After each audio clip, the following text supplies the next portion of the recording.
Hola,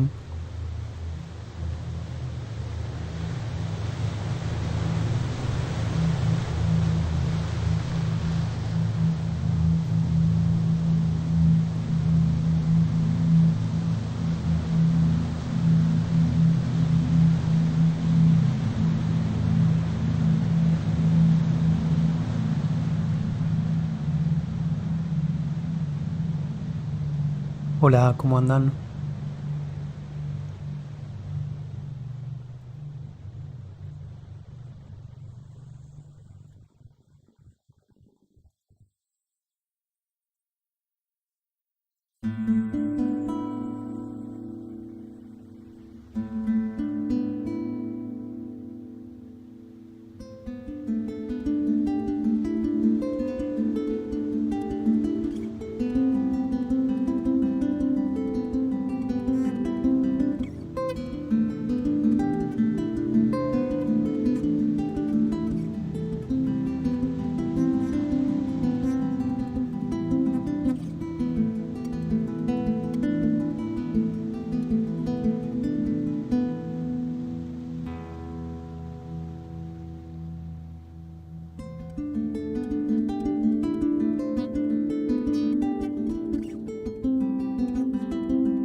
Bueno, qué bueno reencontrarnos y encontrarnos con los que sean nueves.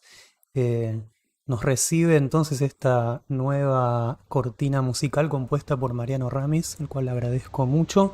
Voy a tratar de ir al punto y no hacer como intros larguísimas, así que empecemos. Bueno, para quienes no conozcan, UR es un proyecto que tiene como base este sitio web que se llama urniversidad.net, que funciona como una especie de red social en el cual podemos interactuar datos y también aparecen publicados los players de los videos de YouTube de clases antiguas y de clases que se están dando en tiempo real. Algunos están conectados vía esto y otros vía YouTube. El año pasado hicimos una carrera que se llamó Especialización en Realidad Superada y pueden acceder y ver los videos grabados de cada una de esas clases. Fíjense, este es el logo del año pasado. Están también colgadas todas en YouTube. Fueron 36 clases y cada una de las clases tuvo como correlato un trabajo práctico que se resolvió en la plataforma urniversidad.net. Y este sistema de interacción vía chat en algunos momentos funcionaba como una especie de manera de interactuar y otras veces solamente como para darme feedback y no sentirme solo. Así que en cualquier momento pueden preguntar, escribir cualquier cosa, hablar entre ustedes, lo que sea. Por momentos lo miro, lo tengo acá a un costado y por momentos lo ignoro, pero la idea es que utilicen ese espacio como ustedes quieran. Hubo un programa de esta carrera que fue este círculo enigmático robado de la Bauhaus, que por momentos funcionaba como una especie de brújula o como una especie de mandala y girábamos y hacíamos entrar en sentido estas palabras y era como una especie de dispositivo que nos permitió durante estas 36 clases generar alguna especie de nexo o de marco. Si se acuerdan, la primera clase nació con una obvia referencia al Decamerón de Boccaccio, con estos personajes que se retiraban en el medio de una pandemia o en el terrible inicio de una pandemia en Italia a contarse cuentos, y tuvo un poco ese espíritu la carrera de especialización en realidad superada, con esta cosa de hacer una especie de retiro en donde nos compartíamos historias. Si bien generalmente era yo el narrador, hubo varias clases que se enriquecieron muchísimo con audios, con pedidos, con videos y con cosas con las que fui molestando a un montón de amigues y a veces gente que no era amiga, psiquiatras, especialistas en distintas disciplinas.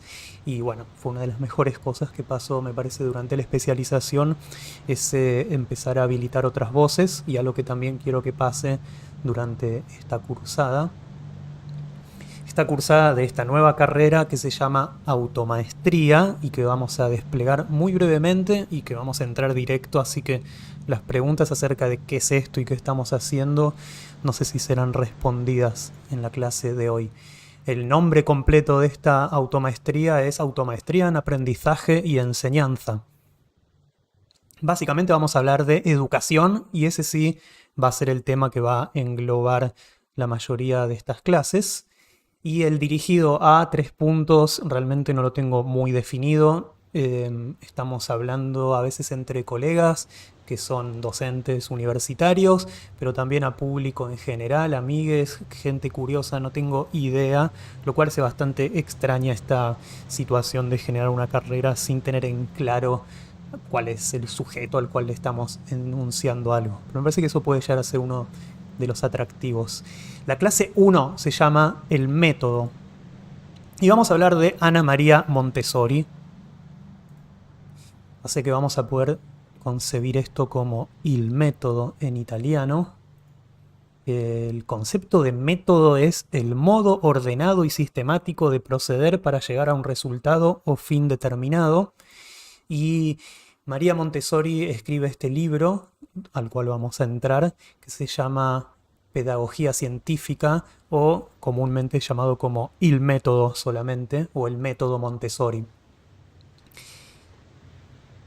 En este contexto, el concepto de método es el concepto científico, en el sentido de pensar en un procedimiento que se sigue en las ciencias para hallar la verdad y enseñarla. Si recuerdan, en una de las clases nos metimos con Descartes y hablamos del discurso del método y las meditaciones filosóficas. Voy a retomar un poquito eso, pero no se asusten porque lo voy a hacer recontra rápido. Este otro libro que tiene la palabra método involucrada en su título describe entonces algo que nace desde una especie de mito de origen muy genial, y es Descartes junto a la chimenea o junto a una estufa, quedándose medio dormido, quizás por el monóxido de carbono, quizás por la fatiga mental, y tiene 3 ensoñaciones, y esas 3 ensoñaciones son casi como pesadillas encadenadas. En el primero hay mucho viento, en el primer sueño, y le ofrecen un melón. En el segundo hay un trueno terrible que no se sabe si es un trueno onírico de su ensueño o es un trueno real que lo despierta. Y luego hay 2 libros que le entregan en mano. Uno es un diccionario y el otro es una antología de poemas. Y él, cuando está a punto de abrir el libro, lee ¿qué camino debería tomar en mi vida? Para de leer después de ser conmovido por esa pregunta. Y en el otro libro lee que dice sí y no. Y todos estos especies de sueños enigmáticos lo llevan al contexto de proponerse ser un filósofo, una persona que medite en el mundo y no seguir la carrera militar o comercial que se esperaba de él. Por lo tanto, Descartes escribe estos 2 libros y parte de algo que es como quizás muy sencillo de entender si uno quiere quedarse en una capa que es la capa superficial que a mí me interesa. Y es esta idea de que quizás el mundo es una ilusión generada por un genio maligno, cosa que hoy nos es muy familiar, es casi un argumento trillado de la ciencia ficción. Pensar que la vida es en realidad una simulación y que vivimos en un mundo de apariencias, también retomando a Platón, pero básicamente es pensar en esta entidad que él imagina, que es este genio maligno que está confundiendo a la humanidad y a él mismo, quizás solamente a él, ¿no? Quizás hay un genio maligno personal que genera esta ilusión de mundo, de universo, y hay una soledad de esta entidad de Descartes percibiendo todo esto. Entonces él, para enfrentar esta hipótesis, que es imposible de falsear, eh, desarrolla un método, y ese método es el método de la duda metódica, y es básicamente seguir este comando: desconfiar de todo lo que otros consideran verdad. ¿Por qué? Porque todo el acervo cultural, todo lo que haya leído desde que nació y todo podría ser obra de este genio maligno. Incluso él tiene que desconfiar de sus propios sentidos, porque no solamente generó este acervo cultural de saber, esta ilusión de tiempo, de escuelas y de libros impresos, sino que también sus propios sentidos, aquello que percibe, puede ser obra de este genio maligno que puede hacer hologramas táctiles, visuales y auditivos. Básicamente es desconfiar de todo, incluso dudar de su propia existencia, y ahí es a donde acuña la famosa frase cogito ergo sum, pienso, luego existo, pero este luego en español es demasiado vago. En realidad sería pienso, entonces existo, o pienso, por lo tanto existo. Es decir, dudo, por lo tanto existo. Esta idea de que algo soy que está padeciendo o sintiendo este tipo de emoción, por lo tanto, en una cosa puedo estar de acuerdo, y es que existo. Pero bueno, desarrolla después en el libro de una manera mucho más compleja este método que yo visualicé como si fuera el comando de un lenguaje de programación. Primero, no admitir jamás cosa alguna como verdadera sin haber conocido con evidencia que así era. Segundo, dividir cada una de las dificultades que examinare en tantas partes fuere posible y en cuantas requiriese su mejor solución. Tercero, conducir con orden mis pensamientos, empezando por los objetos más simples y más fáciles de conocer, para ascender poco a poco y gradualmente hasta el conocimiento de los más compuestos, e incluso suponiendo un orden entre los que no se proceden naturalmente. Último, hacer un recuentos tan integrales y unas revisiones tan generales que llegase a estar seguro de no omitir nada. Fíjense que casi que funciona como un software. Está Diego Alberti que no me deja mentir, ¿no? Sobre todo este último que parece como un debug del resto de estos tres comandos, ¿no? Esta división en elementos, dividir las dificultades y admitir esto casi como el header de todo este programa. Pero bien, no es algo que haya inventado 100% Descartes, sino que estaba esta especie de duda metódica en otros autores, por ejemplo en Gómez Pereira, español, en 1554, que escribe: conozco que yo conozco algo, todo lo que conoce es, luego yo soy, casi con la estructura de la lógica. Entonces puede por lo menos admitir que es un sujeto que conoce. Y entonces nos introducimos al conocimiento o a la capacidad de nosotros como entidades de adquirir información. Lo hacemos entonces a través de nuestros sentidos, y eso nos permite procesar cierta información. Fíjense en estas visualizaciones. Y esto es el campo de batalla, o el campo de interés, o el paisaje que se propone descubrir y describir Ana María Montessori. Acá la tenemos a ella. Y quise empezar con ella esta automaestría porque me influyó mucho este título, La autoeducazione. Acá hay 2 ediciones. Y este concepto entonces de automaestría nace un poco inspirado con este título de pensar que existe la posibilidad de la autoeducación. Una autoeducación produciría entonces una autoeducación en enseñanza, es decir, un automagisterio. Una autoeducación entonces sería un autoaprender a enseñar, y una automaestría, que es lo que estamos atravesando. Como disclaimer, así hasta legal o conceptual o moral, les digo que si les interesa realmente aprender sistemáticamente sobre esto, pueden ir a la Facultad de Filosofía y Letras de la UBA y estudiar Ciencias de la Educación, y van a atravesar un programa en donde van a formalizar estos conocimientos. Es decir, si esperan después de esta automaestría recibirse de maestros, magísters y todo, y tener un reconocimiento internacional legal, no lo van a encontrar. Así que, dicho esto, nada, quedo libre de cometer delitos. Sí, estuve investigando una página que justo ni bien terminada la especialización, en realidad superada, me llegó de casualidad, y se llama Alter Edu. Es un blog que va recopilando distintas noticias. Y fíjense, esto es re de hace poco. La obsesión del sistema escolar con la edad cronológica y sus consecuencias. No, lo que no había pensado nunca, me disparó este blog, por ejemplo, pensar que hay una obsesión en el sistema escolar con la edad cronológica, la división en cursos, en grados. Y entre esas cosas que se publicaron en noviembre del 2020, compartieron la existencia de este libro de Cristina Di Stefano que se llama La vida de María Montessori, que es una biografía. Una biografía que es genial, porque, bueno, es un género que a mí me gusta mucho, pero esta es muy buena. Primero que tiene un trabajo de documentación, de investigación gigante, enorme y muy serio. Y hay unas decisiones autorales de Cristina que tienen que ver con no novelar, pero sí, por ejemplo, elige un recurso literario y es escribirlo todo en tiempo presente. María está en la clase, mira por la ventana.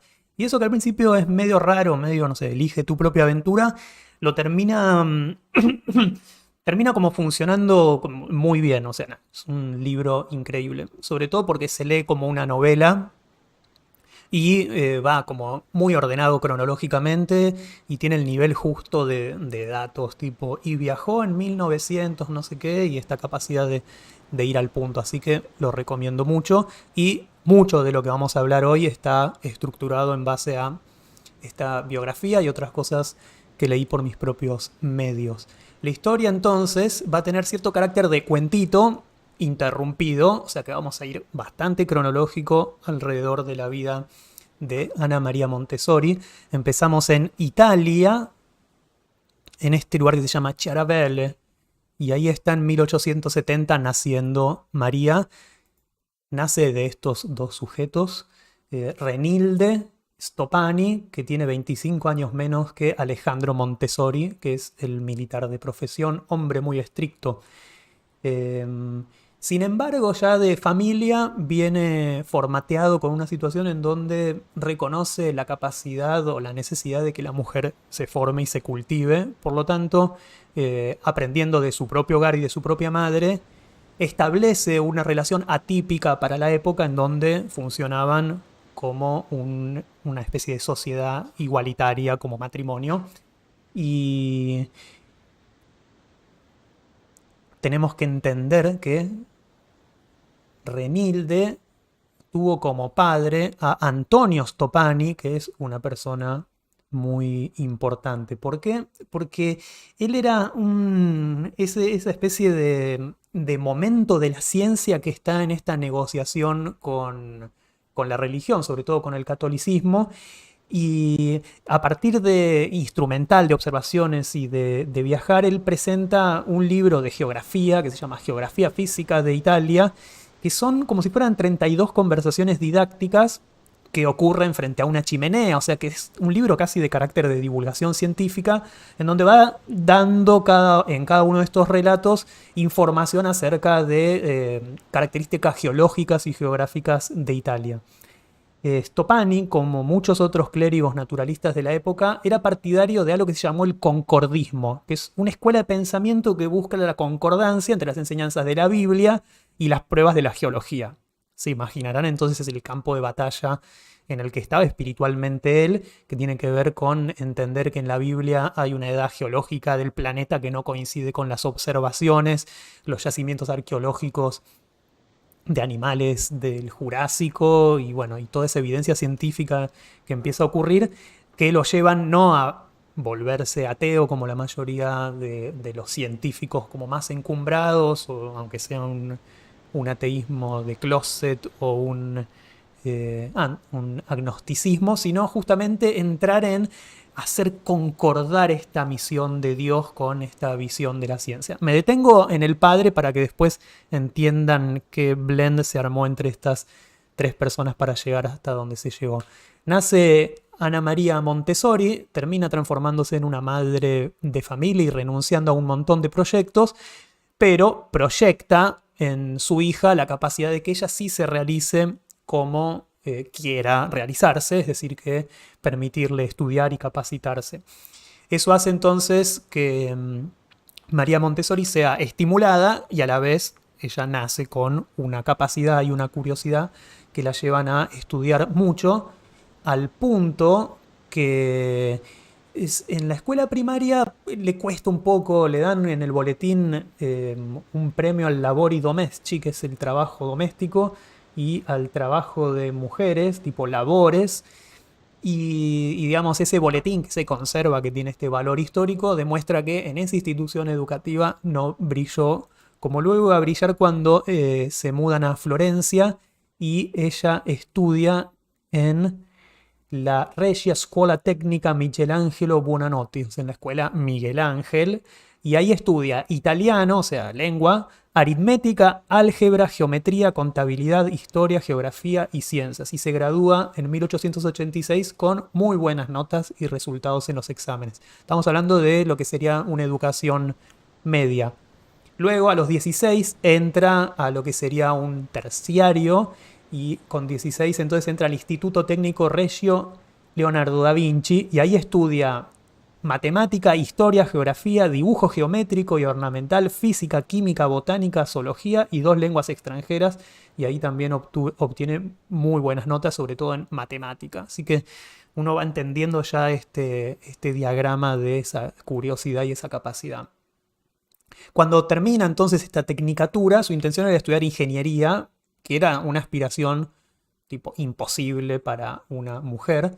Y en 1890 entonces, con este certificado que ella obtiene, le permitiría por sus notas y por digamos, sus antecedentes estudiar medicina, lo cual también era una rareza absoluta en su época, y lo logra, y es una de las primeras mujeres en estudiar la carrera de medicina en Italia. Ahora vamos a ver eso. Pero les quiero ilustrar un poco qué implicaba estudiar medicina en 1890. Fíjense este tipo de paisajes en donde están estas disecciones con todo este instrumental y este tipo de cosas. Ella básicamente estudia como anatomía y botánica y zoología, digamos, las materias del curso básico, y después viene como toda esa parte, no de clínica, pero sí de experimentación con la anatomía, que ella atraviesa con, con esta situación de ser la única mujer entre un curso de hombres, a los cuales voluntariamente la exponen a estas disecciones y formol y a la desnudez masculina, siendo que ella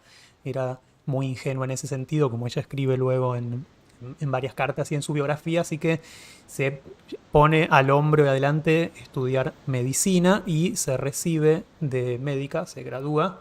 Y muchos dicen, bueno, fue la primera mujer que se recibe de médico en Europa. Eso está discutido, que eso a veces sirve como para tener ahí un parámetro. Es verdad que fue un mérito y una rareza absoluta recibirse de médica, pero lo interesante de revisar esos aspectos e ir al fondo, como estuvimos haciendo en la carrera anterior, es entender, bueno, qué hay detrás. ¿Quién fue entonces la primer médica mujer en Europa?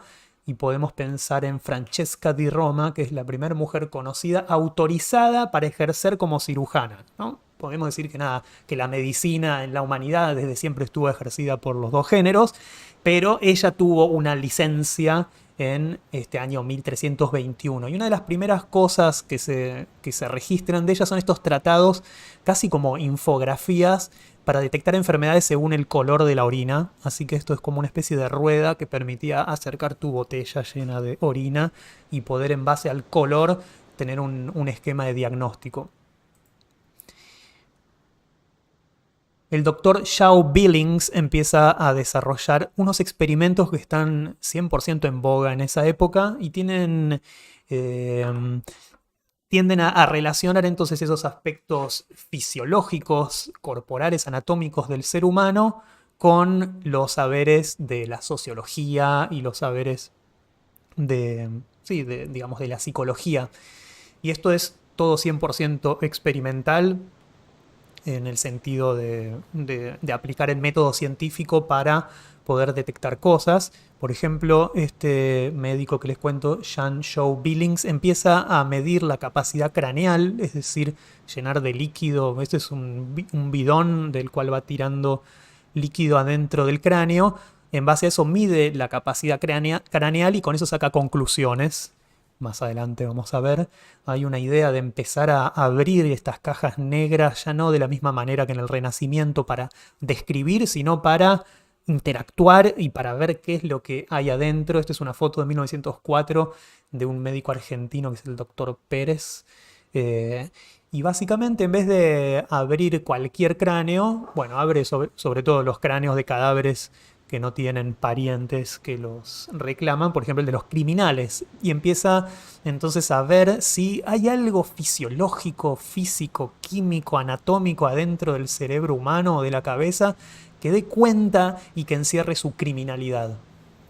Esto es lo que ustedes conocen como frenología, y Lombroso, también italiano, es esta especie de antropólogo, científico, criminólogo, mezclando todas estas ciencias, describe esta ahora pseudociencia de encontrar dentro del cuerpo humano rasgos que te precondicionen a ocupar el rol en la sociedad que tenés.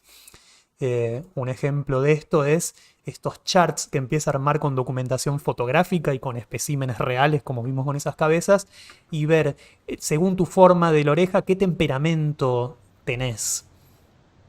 La craneología, otra rama de la frenología, en este arte de medir y de sacar conclusiones, también estaba en este punto. Luis Galvani, que empieza a meter electricidad dentro de tejidos, músculos, ranas y también humanos, y descubriendo cómo esos músculos se mueven en base a electricidad. Este es anterior, ¿no? Galvani es el que inspira a Mary Shelley para hacer Frankenstein, esta idea de que el cuerpo humano está animado por esta electricidad, por esta energía, y esta electricidad iba a servir para curar o para resucitar, y todo eso estaba, digamos, dando vueltas antes, y empiezan a haber entonces estas ideas de utilizar la electricidad con fines terapéuticos,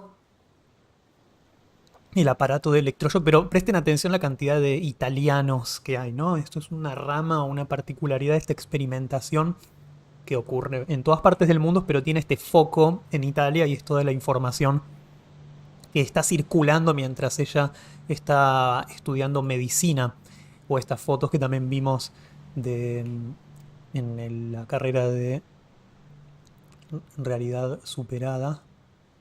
Miren esto sí que no lo vimos, son estudios fotográficos acerca de la histeria, una fotosecuencia de una paciente que está en este estado de generar una especie de movimiento convulsivo. Y ahí aparece esta persona que estaba estudiando lo que habíamos visto antes, que se llama Moebius, y él inventa el síndrome de Moebius, que es una enfermedad congénita caracterizada por la falta del desarrollo de los nervios craneales, y bueno, que él evoca en cierto tipo de parálisis facial o en cierto rictus, y también escribe sobre la neurosis, y para que se den una idea, Sigmund Freud le atribuye haber sido el primer médico en percatarse que métodos como la electroterapia no eran efectivos por sí mismos, sino que dependían de la sugestión y de la energía en la relación médico y paciente. Es decir, se da cuenta que más allá de este instrumental o este positivismo tecnológico de generar aparatología, había algo que tiene que ver con lo que Freud después llamará la transferencia, esto que se genera entre un paciente y un médico, y empieza a ponerle nombres a cosas que luego popularizaría Sigmund Freud, ¿no? Esta idea de la neurosis, o esta idea de la histeria, o todo lo que ustedes ya conocen. Pero tristemente, o bueno, lo que sea, escribe también un libro, que es que también fue luego muy conocido, que se llama La inferioridad mental de la mujer. Esta edición que están viendo fue traducida por una feminista que justamente ponía en juego este tipo de cosas, ya no como para una divulgación positiva, sino justamente para una divulgación de cómo la ciencia necesita hacer este upgrade constante. Igual, mucha gente todavía puede llegar a pensar las mismas cosas que dice este libro. En los hombres pocos desarrollados, en la parte mental, por ejemplo un negro, se encuentran los mismos datos anatómicos hallados en el lóbulo parietal de la mujer. Estoy leyendo a Moebius. En todos sentidos queda completamente demostrado que en la mujer están menos desarrolladas ciertas proporciones del cerebro de suma importancia para la vida mental, tales como las circunvalaciones del lóbulo frontal y temporal, y que esta diferencia existe desde el nacimiento. Una de las diferencias esenciales se encuentra ciertamente en el hecho de que el instinto desempeña un papel más importante en la mujer que en el hombre, de modo que el instinto hace a la mujer semejante a las bestias, más dependiente, segura y alegre. Alguien ha dicho que no es preciso desear nada en la mujer excepto de que sea sana y tonta. Semejante paradoja, aunque sea grosera, encierra una verdad. Las exaltadas locas modernas paren mal y son pésimas madres. Es decir, en el climaterio por el cual la mujer se hace vieja, no podemos esperar más que un debilitamiento de las facultades mentales. Bueno, leo en extenso, aunque es horrible, justamente para que tengan en cuenta el contexto en el cual estaba floreciendo María Montessori, sobre todo porque el que está hablando es un reputado científico y está constantemente haciendo alusión a situaciones objetivas de observación. Te tira el lóbulo parietal, no sé qué, o sea, no está opinando, sino que está a través del método científico demostrando y justificando sus creencias en base a ciencia. Para que se den una idea, también estaba esta máquina en 1810, o sea, ya se había empezado a generar una parafernalia para el tratamiento de las enfermedades mentales. Tenemos también diseño de esta cama con tapa para contener pacientes que están con movimientos que dificultan algún tipo de cosa que los médicos quieren. O esta máquina que ven acá, casi como una especie de renacimiento de la parafernalia de la Inquisición, pero ahora sí hecha por la ciencia para poder tratar de atender estos casos. Los asilos, los manicomios, son espacios en donde básicamente, bueno, se ilustran de esta manera, donde se encierran todo tipo de perfiles diferentes. Esto es de 1200, el año 1247, pero no hay muchísima evolución en los manicomios y los asilos. Y aparece la fotografía entonces como este medio que ni bien inventado empieza a aplicarse en la ciencia y describe entonces a partir de la imagen estos trastornos, la parte digamos superficial o visible de ellos. Las fotos son terribles, dudé en mostrarlas o no, como no sé quién dice que la pátina del tiempo hace que uno tenga más derecho a ver personas en este estado de ¿cómo sería? Bueno, de no decisión, de ser de vulnerabilidad, quizás, ¿no? Pero bueno, tienen también un carácter plástico muy fuerte, ¿no? El desenfoque o cómo están realizadas, más allá de que no haya sido la intención. El fotógrafo, si lo quieren buscar, es Paul Rignat, francés. O imágenes también como estas, ¿no? Si ven un poco bien, hay como una serie de cinturones que están atando a esta paciente a su cama.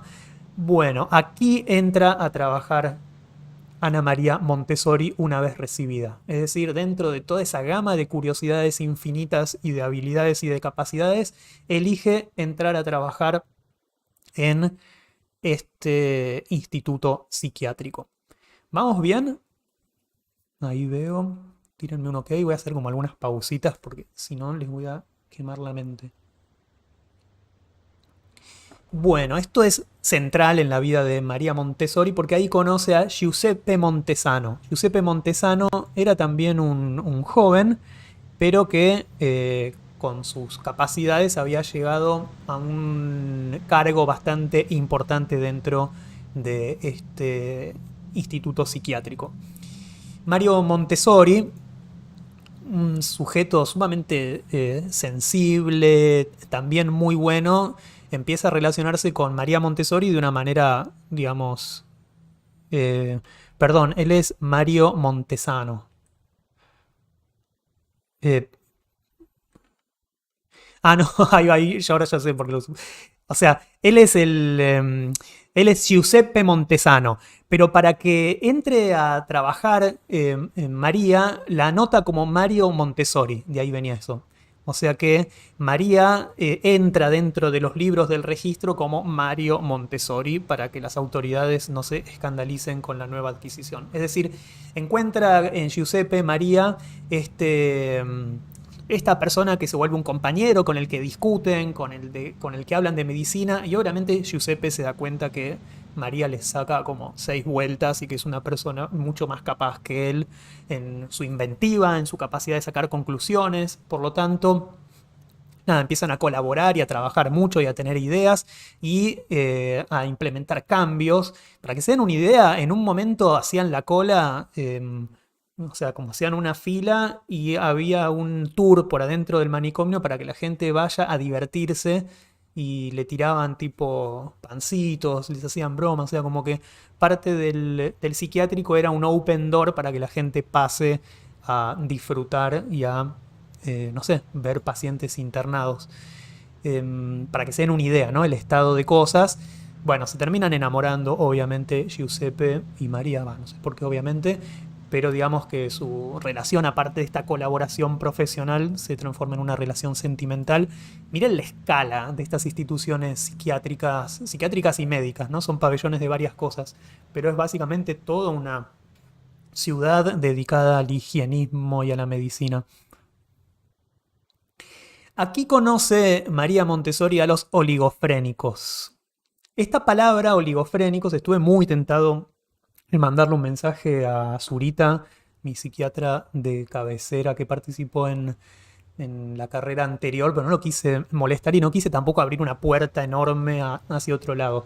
Pero en griego significa pocamente y es una categoría que ahora está en desuso, que es muy amplia y vamos a ver entonces qué abarca, porque les doy una intro amplia. En esto entra el retraso mental, la ceguera, la mudez, la sordera, la epilepsia, la parálisis, lo que hoy conocemos como autismo, el raquitismo, la demencia por malnutrición y agrego yo también a personas dañadas por ser víctimas de abusos. Fíjense que había como una división de lo que era la oligofrenia. Estaba el idiota, que el idiota es incapaz de comunicarse, sin actividad física, imposible de educar. Su coeficiente intelectual no es superior a 30. Después está el imbécil, que es incapaz de leer o escribir. Está el moron, en inglés sigue existiendo el moron, autosuficiente en las tareas manuales y con cierto desarrollo de memoria, pero sin la capacidad para desarrollar abstracciones mentales. Y después está el idiot savant, literalmente el sabio idiota, autosuficiente para tareas manuales, aunque carente de criterio. Puede llegar a hilar 4 palabras seguidas, aunque no se le llega a entender. Hay savants no oligofrénicos relacionados con el autismo y algunos pueden presentar algunas habilidades intelectuales en un grado sorprendente de desarrollo. Para que se den una idea, entonces, la oligofrenia era este paraguas enorme en el cual entraban un montón de cuadros diferentes. Y esto que les comentaba hacía que una persona que a lo mejor no está hilando más de 4 palabras seguidas o que no se le llega a entender, puede ser una persona, no sé, con sordera o una persona que tiene algún problema fisiológico particular y la falta de estímulo a lo largo de su crecimiento hizo que, bueno, quede en ese estado particular. Así que tenemos toda esta lista de cosas y yo agrego esa que tiene que ver con personas que recibieron algún tipo de trauma particular que hace que, bueno, que hayan quedado con esos traumas. Así que la oligofrenia era eso. A María entonces empieza a trabajar con los oligofrénicos, sobre todo porque a nadie le interesaba mucho esa área y a ella le empezó a interesar particularmente y tenía esa libertad total que quizás en el caso de las personas con problemas psiquiátricos mayores ya estaban todos tomados por distintos especialistas. Los empieza a llamar ella y piccoli oligofreni, mis pequeños oligofrénicos. Al punto era tal la discrecionalidad que tenían que se lleva algunos a su casa para estudiarlos, para analizarlos, para hacer experimentos. O sea, desde esa situación de afecto y de interés y de ganas, idealismo para superar algo, existían prácticas que hoy serían absolutamente condenables. Por ejemplo, llevarte 4 oligofrénicos a tu casa un fin de semana para realizarles experimentos. Un poco inspirada en un pequeño detour que vamos a dar ahora. Algo que había ocurrido algunos años antes, en 1801, se llamó Víctor o el salvaje de Aveyron. Fue un caso real, documentado. Aparece este personaje, este niño, en el medio de un bosque. Este niño no habla y aparentemente fue abandonado muy muy pequeño y se crió entre las bestias, comiendo raíces, tapándose con hojas. Básicamente una especie de mito como Tarzán, ¿no? Un niño criado en la salvajidad total. Lo cual volvió completamente locos a los científicos del momento porque se transformaba en el escenario de un montón de ideas que estaban ocurriendo. La persona que que se hace cargo de este sujeto es Jean Itard, que es este que está acá, que a la vez había sido discípulo de Edouard Seguin. De hecho, Itard es el que persuade a Seguin de dedicarse. En realidad es al revés. Él es la persona que luego se transforma en el tutor de Seguin. O sea que estamos hablando de Itard que rescata y se lleva para estudiar a este niño salvaje. Y lo hace entonces leyendo este libro de Seguin, que es un libro que a María Montessori la vuelve completamente loca y la copia a mano este libro varias veces. Y es básicamente un libro que describe el estado de cosas acerca de cómo tratar a personas infantes con, hoy diríamos, discapacidades. Este libro entonces es algo así como la Biblia hasta entonces de los tratamientos y la manera de ayudar a mejorar la calidad de vida de los niños discapacitados. Este libro entonces es el que escribe Itard recopilando cuál fue su experiencia con este niño salvaje. Acá podemos ver un grabado. Y si quieren tener un resumen genial de esta historia, pueden ver esta película de Truffaut, que se llama El pequeño salvaje. Una especie de biopic novelada de este libro. O sea, es como si Truffaut hace una película de un libro de no ficción y se encarga Truffaut hasta de protagonizar él mismo a Itard. Fíjense que incluso son como bastante parecidos y es una película hermosa y genial.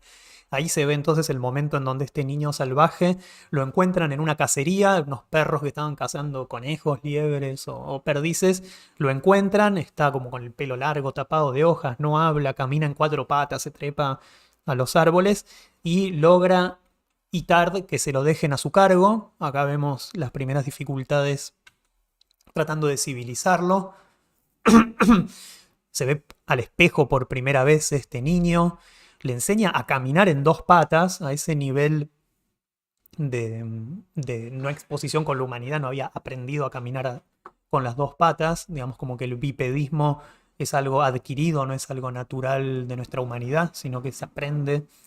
Bueno, está este personaje que es fundamental, que es el ama de llaves, que termina dando los ingredientes fundamentales para la educación y la evolución del pequeño Víctor, y eso queda documentado en el libro de Itard. Pero lo genial de esta película, y lo genial del método que luego también amplía Seguin, es que no se trata de dar cariño o poner en juego teorías previas, sino que inventan dentro del campo virgen de tener a un sujeto sin educación y probablemente con algún tipo de discapacidad, enseñarle todo. O sea, enseñarle a ser humano. Una de las primeras cosas que empieza a experimentar Itard es tratar de hacerlo hablar. Y desarrolla este experimento que es prender una vela y enseñarle a soplar, a modular el aire saliendo de su boca. O sea, fíjense el nivel de empezar de cero que intenta Itard. Y se encuentra con esto, unos berrinches irracionales, se tira al piso y ahí, bueno, es fundamental esta especie de cariño o amor maternal mezclado entonces con este rigor o esta necesidad de enseñarle de Itard.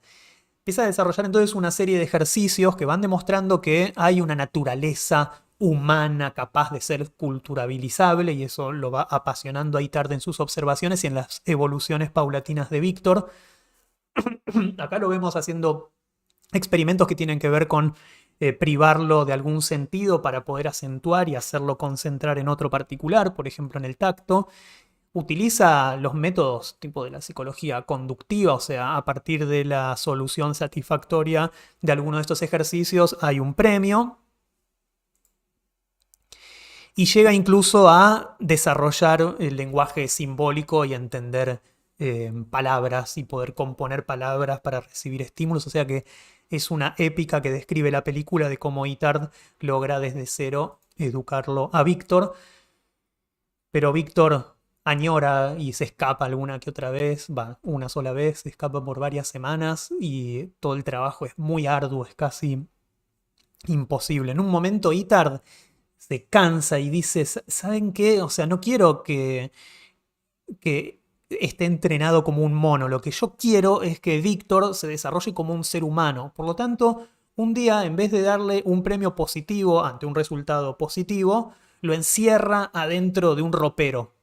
Y quiere ver qué capacidad de rebelión, que es en realidad el verdadero aspecto humano que tenemos como por naturaleza y nos hace distintos, bueno, no sé, nos hace válido como ser humano, y ahí pasa que empieza a patalear, a llorar, a gritar, o sea, no asume la injusticia de ser castigado cuando cumple positivamente algo, y ahí está este momento de la película, se las re-spoileé, que es Itard abrazándolo y dándose cuenta incluso de la perversidad del mismo o del método científico en general y qué es lo que está haciendo. Sin embargo, bueno, la película es absolutamente genial. ¿Por qué digo que la aparición de Víctor generó como un revuelo total? Porque está este libro de Rousseau que habla sobre todo de esta idea de que hay una naturaleza humana, que es esta naturaleza salvaje, y que básicamente la sociedad es la que nos llena de vicios y nada, y de las cosas nocivas de la humanidad, y que hay que hacer una vuelta a este estado de la naturaleza, y escribe entonces un libro que se llama Emil de la educación, y el texto aborda entonces estos temas políticos, filosóficos, que es la relación de este individuo como parte de esta sociedad que em, se pierde esta esencia por la perversidad de los seres humanos cuando están en sociedad. Bueno, básicamente Rousseau, y Itard termina trabajando en este instituto para sordomudos, o sea, después del caso de Víctor, que no termina de quedar claro si es un caso de éxito o de fracaso, digamos a nivel historia, ¿no? En la película termina ahí, pero en la vida real de Itard hay una devolución de este Víctor que después muere y no produce, digamos, muchos más cambios, queda estancado en cierta instancia cognitivas, y él se dedica entonces a trabajar con los sordomudos y desarrolla el tratado fundamental acerca de cómo generar em, estrategias desde la medicina y desde la ciencia para mejorar la condición de los sordomudos, y también em, describe por primera vez el síndrome de Tourette. O sea, estamos hablando así de gente muy pionera en describir cosas que hoy en día siguen siendo claves. Así que María Montessori y Giuseppe siguen todas estas investigaciones, las analizan, las reescriben, o sea, sobre todo María está como al tanto de todo esto y está trabajando experimentalmente con sus oligofrénicos y generando cambios. Y bueno, nada, queda embarazada, y lo cual genera un revuelo total porque los dos sienten que tener un hijo iba a tirar para atrás sus carreras, y sobre todo la de María, porque tener un hijo fuera de un matrimonio consolidado o como mujer casada no iba a poder trabajar más en ningún lado. Bueno, cosas de esa época lo llevan a la extrañísima, que no vamos a intentar psicoanalizar ni nada, no lo hizo ni Cristina, que escribió su novela, lo dan, es decir, ella se va a los últimos meses de embarazo y entrega al niño a una nodriza que vive a 40 kilómetros de Roma en el campo, y ahí dejan entonces al hijo que se llama Mario y le ponen de apellido Pipili. Entonces Mario Pipili es el hijo abandonado de este matrimonio. Fíjense, otra vez aparece el concepto de María, que después se llamó Mario para poder entrar a trabajar ahí, y le pone de nombre Mario a su hijo. Y en paralelo a este golpe terrible que para ella es haber entregado a su hijo o haber renunciado a criarlo, porque no es que lo abandona por siempre, sino que lo va a visitar cada tanto, y luego de visitarlo entra en una depresión terrible y vuelve. Simplemente, nada, bueno, sí, lo abandona, no le da el nombre y los dos siguen trabajando.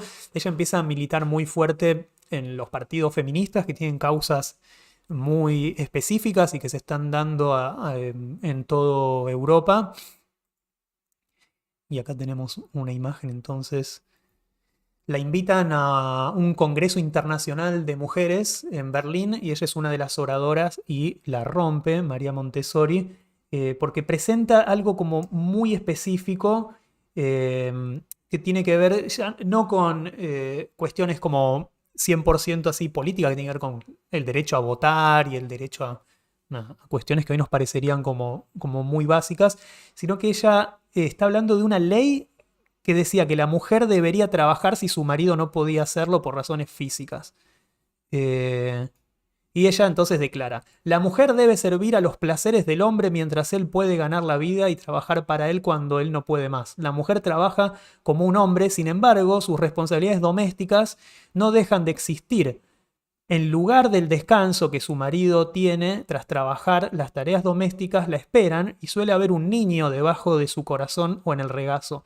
Si el hombre busca la diversión en el alcohol, la mujer se transforma en aquel que recibe su brutalidad de la borrachera y con frecuencia él también prefiere compartir su sueldo con una mujer menos cargada en lugar de con su esposa. Digo esto, ¿no? Estamos en un congreso de mujeres que están debatiendo estas cosas y ella en su discurso interpela directamente una realidad de lo doméstico, ¿no? Pero esa realidad de lo doméstico se vincula con cuestiones 100% laborales, ¿no? Reconocer el trabajo doméstico como un trabajo no remunerado, entender que estos roles que existen y que se dan por sentado tienen que ser revisados. Por lo tanto, las propias feministas le genera cierta incomodidad a la figura de Montessori. Acá podemos ver otras. Incluso también llegan a describirla como una falsa feminista. Bueno, hay un montón de facciones, pero también las indigna su belleza, ¿no? Dicen que su manera de vestir no es la manera de vestir que debería tener una feminista porque se viste con estos vestidos entallados para el placer del hombre. O sea que María era una contradicción terrible incluso para este grupo. Y bueno, participa entonces activamente en cosas como muy puntuales, que es el movimiento sufragista. Y ahí da como discursos y empieza también a escribir panfletos y libros escritos con su puño y letra y firmados. Por lo tanto, también tiene como esta cosa de ser no solamente un activista, sino en dar su nombre y cosa que a veces se firmaba como colectivamente, como las mujeres, y ella empieza como a dar su nombre y haciendo que otras también se animen a escribir estas proclamas con nombre y apellido sin temer a las represalias. Ocurre algo. Todo esto tengan en cuenta de que estamos hablando con una madre que está sufriendo de algún tipo de manera esta pérdida de su hijo. Está Isabel de Baviera en Italia, 2 días después de que dé una conferencia María Montessori acerca de la importancia de cuidar a estos oligofrénicos y a estas personas que están en los reformatorios y a estos niños y en esta etapa de la niñez. La mata a Isabel de Baviera en un atentado, la acuchillan y luego muere. Este es el sujeto que la mata. Y él declara cuando lo interrogan, ¿por qué la mataste? Y dice, porque soy anarquista, porque soy pobre, porque amo a los obreros y deseo la muerte de los ricos. Él se llama Lucchesi. Y dice que él se está vengando sobre todo por la infancia que tuvo de niño maltratado, criado entre orfanatos espantosos y violentas familias de acogida. Es decir, dentro de su especie de coartada vengativa, una mezcla de anarquía política y persona en estado, digamos, de perturbación mental, pero generada por la sociedad, pone en juego por primera vez en la opinión pública esta idea de si Lucchesi era culpable por sus acciones o fue aventado por la sociedad en este estado de injusticia política y de institucionalización en estos neuropsiquiátricos, orfanatos y reformatorios. Básicamente encuentra a María Montessori en él esta especie de figura para imponer la agenda de que hay que educar a la juventud y hacerse cargo de estas personas. Sobre todo de los niños, y ella pone ese énfasis en los niños en estado de vulnerabilidad. Para que se den otra idea también de contexto, en 1872 sale Oliver Twist, ese libro sobre este huerfanín inglés, romantizado pero absolutamente descriptivo de las cosas que tenía que vivir estos niños en estado de vulnerabilidad, o Tom Sawyer, digamos, son libros que se vuelven bestseller totales y que tienen como protagonistas niños en estado de vulnerabilidad. Para que se den una idea, uno se puede hacer incluso una especie de filmografía de esto, ¿no? Desde Birri con Tire Diem, estos niños así que están en la vulnerabilidad total, pero que se autoorganizan para subsistir. Los Olvidados de Buñuel, o Crónica de un niño solo de Leonardo Fabio, o Yuya, son los que limpian los lustrabotas, ¿no? Em, y desarrolla entonces este programa para poder generar soluciones inmediatas para no ser asesinados por estos niños en un futuro, ¿no? Como que instala un lugar así que genera este tópico de si no encaramos el problema de estos niños olvidados en estado de vulnerabilidad hoy, nos van a asesinar a todos mañana. Entonces pide que en Italia se establezca este método de Seguin, este método que ella había estudiado con los niños oligofrénicos, y dice, nadie que se niegue a apoyar este programa tiene derecho a ser llamado persona civilizada. No se trata de sentimientos o de retórica, sino de sabiduría y ciencia. Es decir, el ocuparse de estos niños era una situación de seguridad nacional y que esta idea de ser persona civilizada, ¿no? Básicamente hacerse cargo de estos niños, de los niños de la calle, los niños pobres, los niños olvidados, los oligofrénicos, los que delinquieron una vez pero que todavía son menores y hay que reinsertar en la sociedad.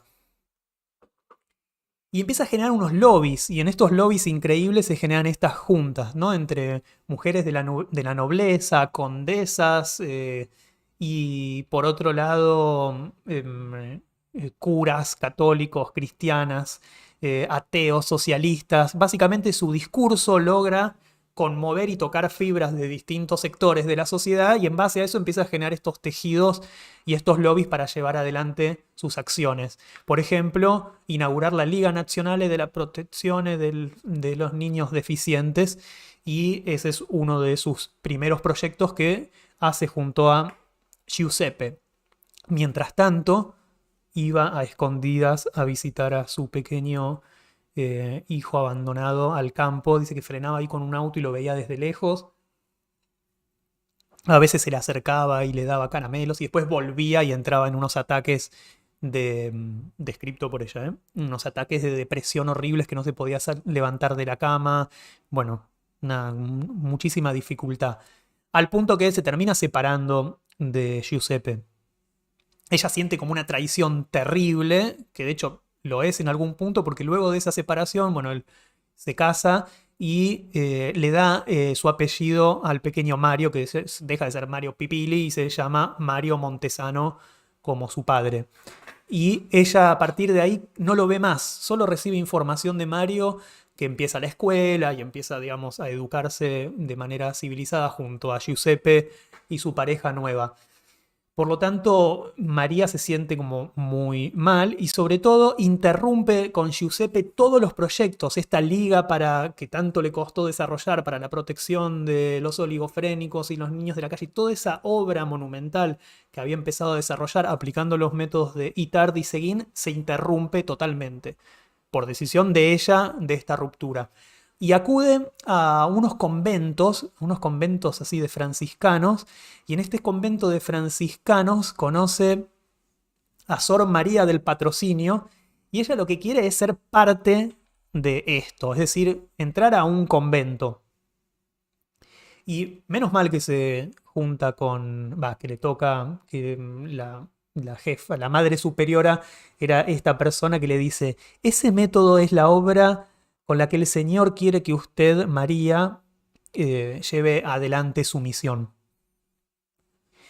Uno puede pensar, bueno, lo hace porque encuentra el valor de María o sabe que la pesadilla que implicaría que María se meta en ese convento, o conoce su pasado feminista y su pasado socialista y su pasado, bueno, lo que sea. Entonces, en María empieza esta contradicción que Cristina, la autora de la biografía, no resuelve ni quiere resolver, pero la dificultad de entender todos estos frentes ideológicos en los cuales está oscilando María Montessori, y no en distintas etapas de su vida, en simultáneo. Para que se den una idea, este asunto con el convento pasa a lo siguiente. Después de que le dice eso, dice, ¿sabes qué es cierto? Entonces se le ocurre que entonces ella no tiene que ser parte de un convento o una congregación, sino que ella tiene que armar su propia orden. Se ve entonces a sí misma como la fundadora de una congregación que vaya a ser toda suya, constituida por maestras que trabajen en el mundo sin ningún signo externo. Como si fuera una especie de fight club de docentes en la cual ella iba a ser la punta inicial y la madre superiora. Y algo en la estructura del convento y en el carisma que tiene esa madre superiora la lleva a ella a pensar de que hay que armar esa congregación. Y empieza a intentar hablar incluso hasta con el Papa, en el Papa León de esa época, y manda cartas, trata de intervenir. Por suerte, bueno, no llega, pero básicamente ella está proponiendo, así como está la orden de franciscanas, armar una orden de maestras católicas undercover para desarrollar métodos de educación para asistir a estos niños necesitados. Finalmente eso fracasa también, entonces decide seguir estudiando. Entonces vuelve a la universidad ya grande, tiene 30 años, y se pone a estudiar antropología. Eh, y ahí empieza entonces a desarrollar otra cosa, y es esta observación ya no solamente por los niños desclasados o oligofrénicos, sino tener una visión global de la niñez. Para que se den una idea, Lewis Hine es la foto que les estoy mostrando ahora. Y Lewis Hine dice: en cuanto se les comprende, se llega a su corazón con ese tenue rayo de afecto, responden vívidamente con una viveza que no estamos acostumbrados a encontrar en los niños privilegiados. Sus miradas adoptan una expresión conmovedora de estupor y reconocimiento. Lewis Hine, desde la fotografía, desde haber sido un sociólogo, descubre entonces que hay algo en estos niños, que son niños explotados, en estado de esclavitud, pero esclavitud institucionalizada, tienen este aspecto que es necesario salvar. Y pone este énfasis o este acento en la mirada. Estas son fotos de Lewis Hine.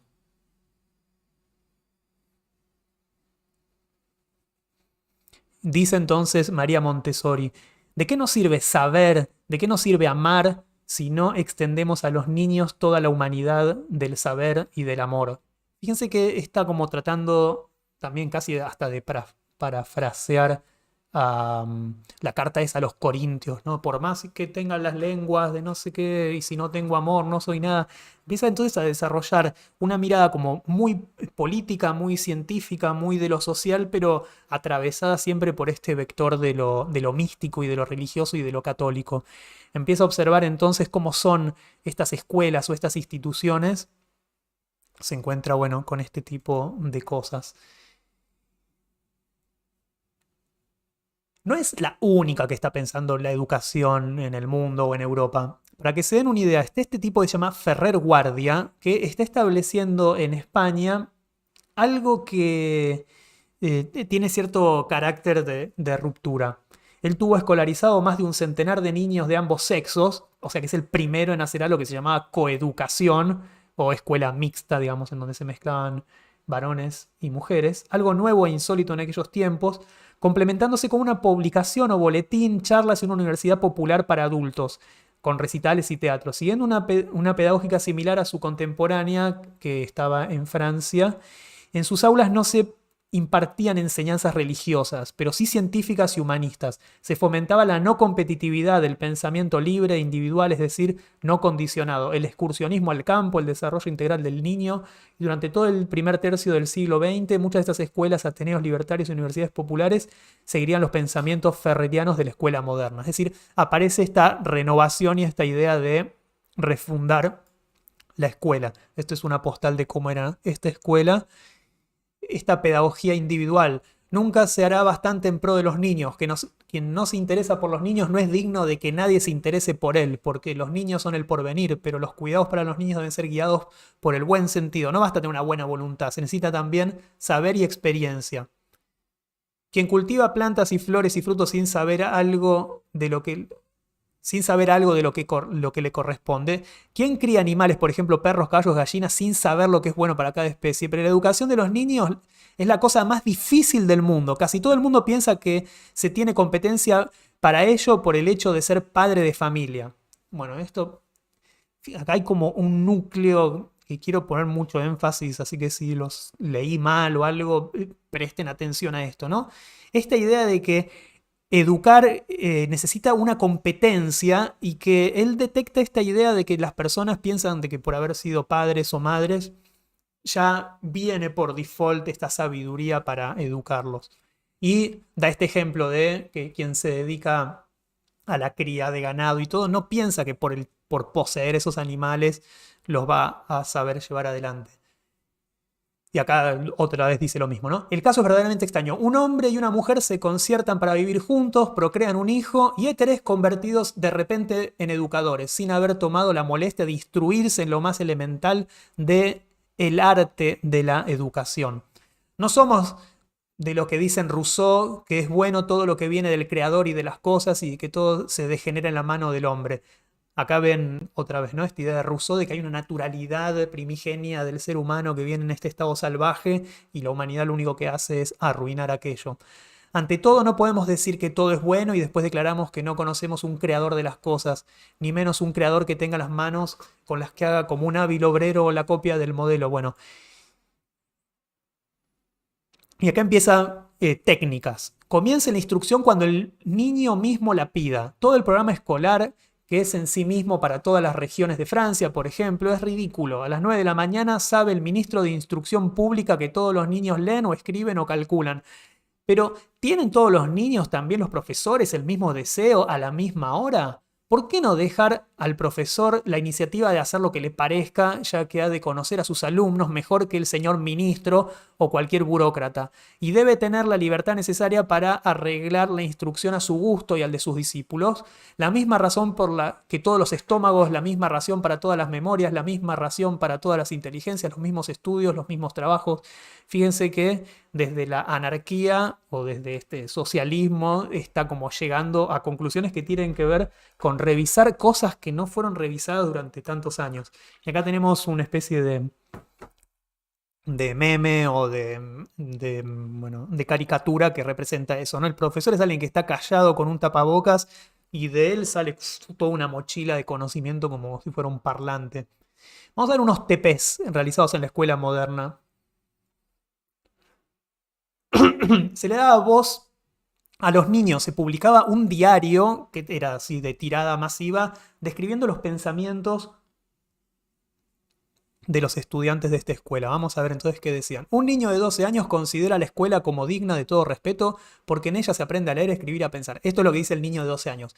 Si no fuera por la escuela, viviríamos en el bosque, andaríamos desnudos, comeríamos hierbas y carne cruda y nos refugiaríamos en cuevas y en árboles, es decir, llevaríamos una vida brutal. Con el tiempo y como consecuencia de la escuela, todo el mundo será más inteligente y no habrá guerras ni poblaciones incendiadas y la gente recordará con horror al guerrero considerado que es el obrero de la muerte y la destrucción. Es una desgracia que debiera evitarse que haya niños que jueguen en la calle sin ir a la escuela cuando llegan a hombres, son muy desgraciados. Así pues, agradezcamos a nuestros profesores la paciencia que emplean en enseñarnos. Otro niño de 12 años dice, el que no es sincero no vive tranquilo, siempre teme ser descubierto, al paso que si es sincero, aunque haya hecho algo malo, su declaración sincera descarga su conciencia. Si empieza a mentir desde la infancia, se llegará a grande diciendo grandes mentiras que pueden causar males enormes. Hay casos en los que no se debe ser sincero. Por ejemplo, un hombre llega a nuestra casa huyendo de la policía y si después nos pregunta si hemos visto a aquel hombre, debemos negarlo. De lo contrario sería una traición y una cobardía. Fíjense, aprenden en esta escuela a no ser botones. Aprenden en esta escuela cierta idea de lo que tiene que ver con cierto honor personal. Una niña de 10 años, filósofa sobre las grandes faltas del género humano evitables, bueno, dice, entre las faltas del género humano se encuentra la mentira, la hipocresía y el egoísmo. Si los hombres estuvieran más instruidos, principalmente las mujeres, enteramente igual que al hombre, estas fallas desaparecerían. Los padres no enseñarían a sus hijos en escuelas religiosas que impulsan falsas ideas, sino los llevarían a escuelas racionales en donde no se enseña lo sobrenatural, lo que no existe, ni tampoco a guerrear, sino a solidarizarse entre todos.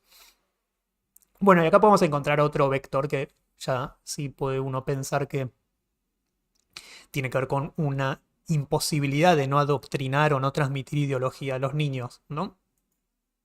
Fíjense, por ejemplo, esta niña de 17 años.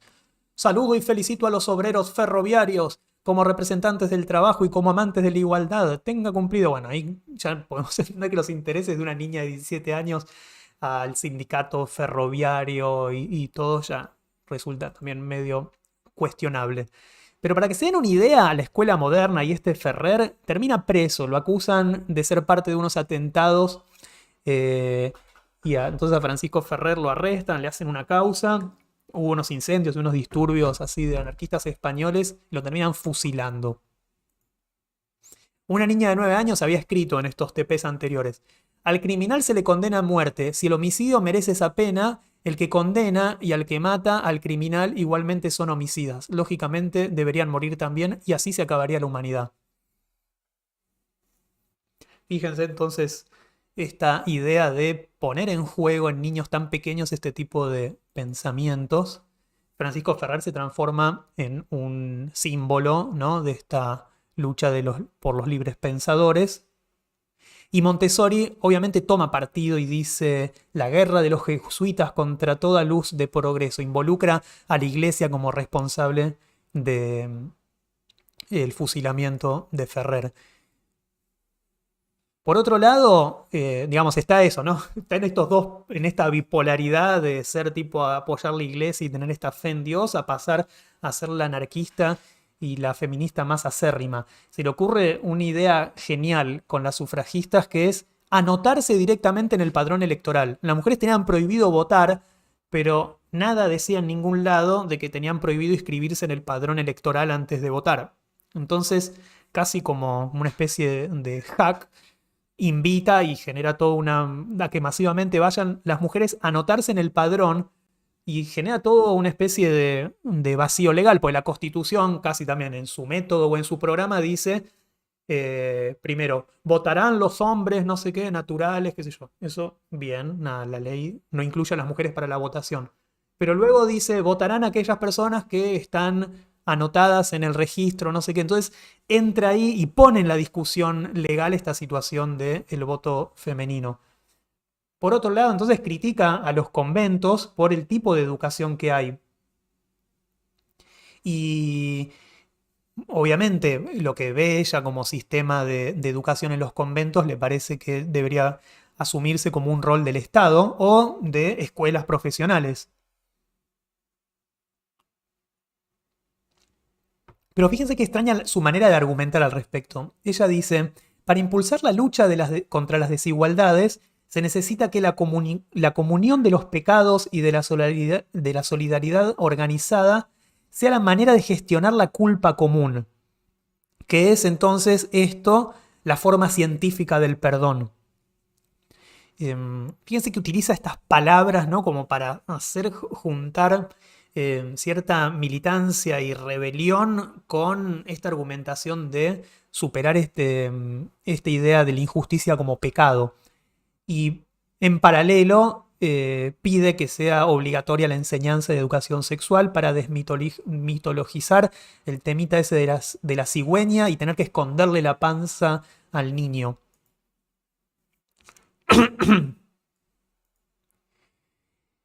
Roma, 1908.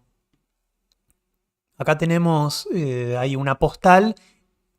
Hay un desarrollo urbanístico rarísimo, que es que se construyen un montón de casas que luego, por una especulación financiera, quedan abandonadas y la masa de campesinos que se trasladan a la ciudad empiezan a ocuparlas y a vivir. Por lo tanto, se generan unas condiciones de vivencia horrible y hay un barrio que es el barrio San Lorenzo, que es el peor de todos.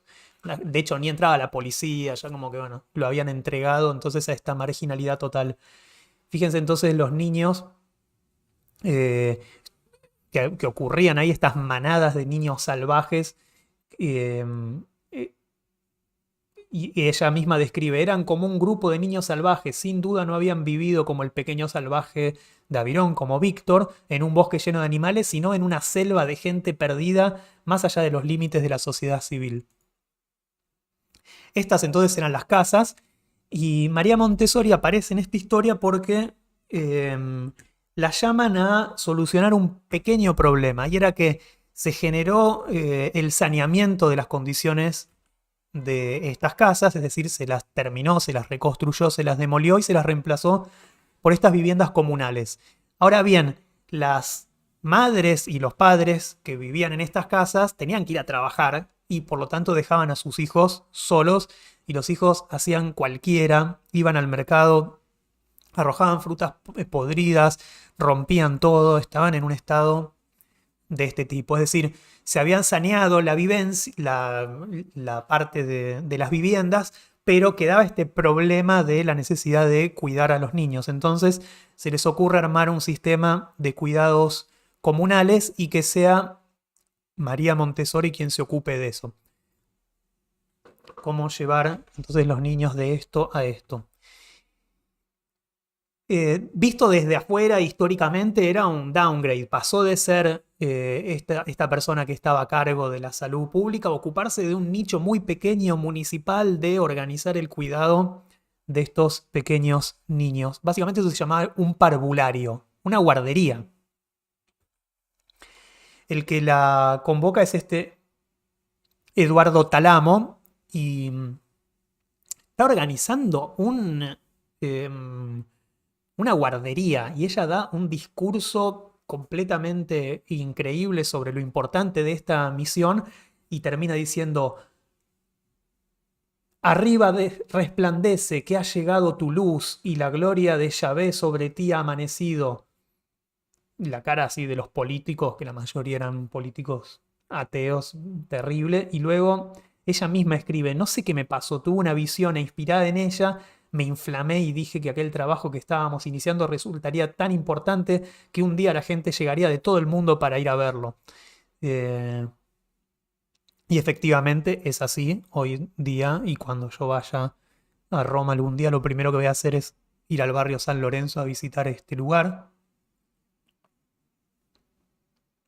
En estos complejos habitacionales arma este parvulario en donde cuando los padres iban a trabajar dejaban a sus hijos en edad preescolar. Y ahí María Montessori desarrolla, o sea, perdón, vamos 1 hora 17 y ahora es a donde está empezando el tema. Voy a acelerar un montón.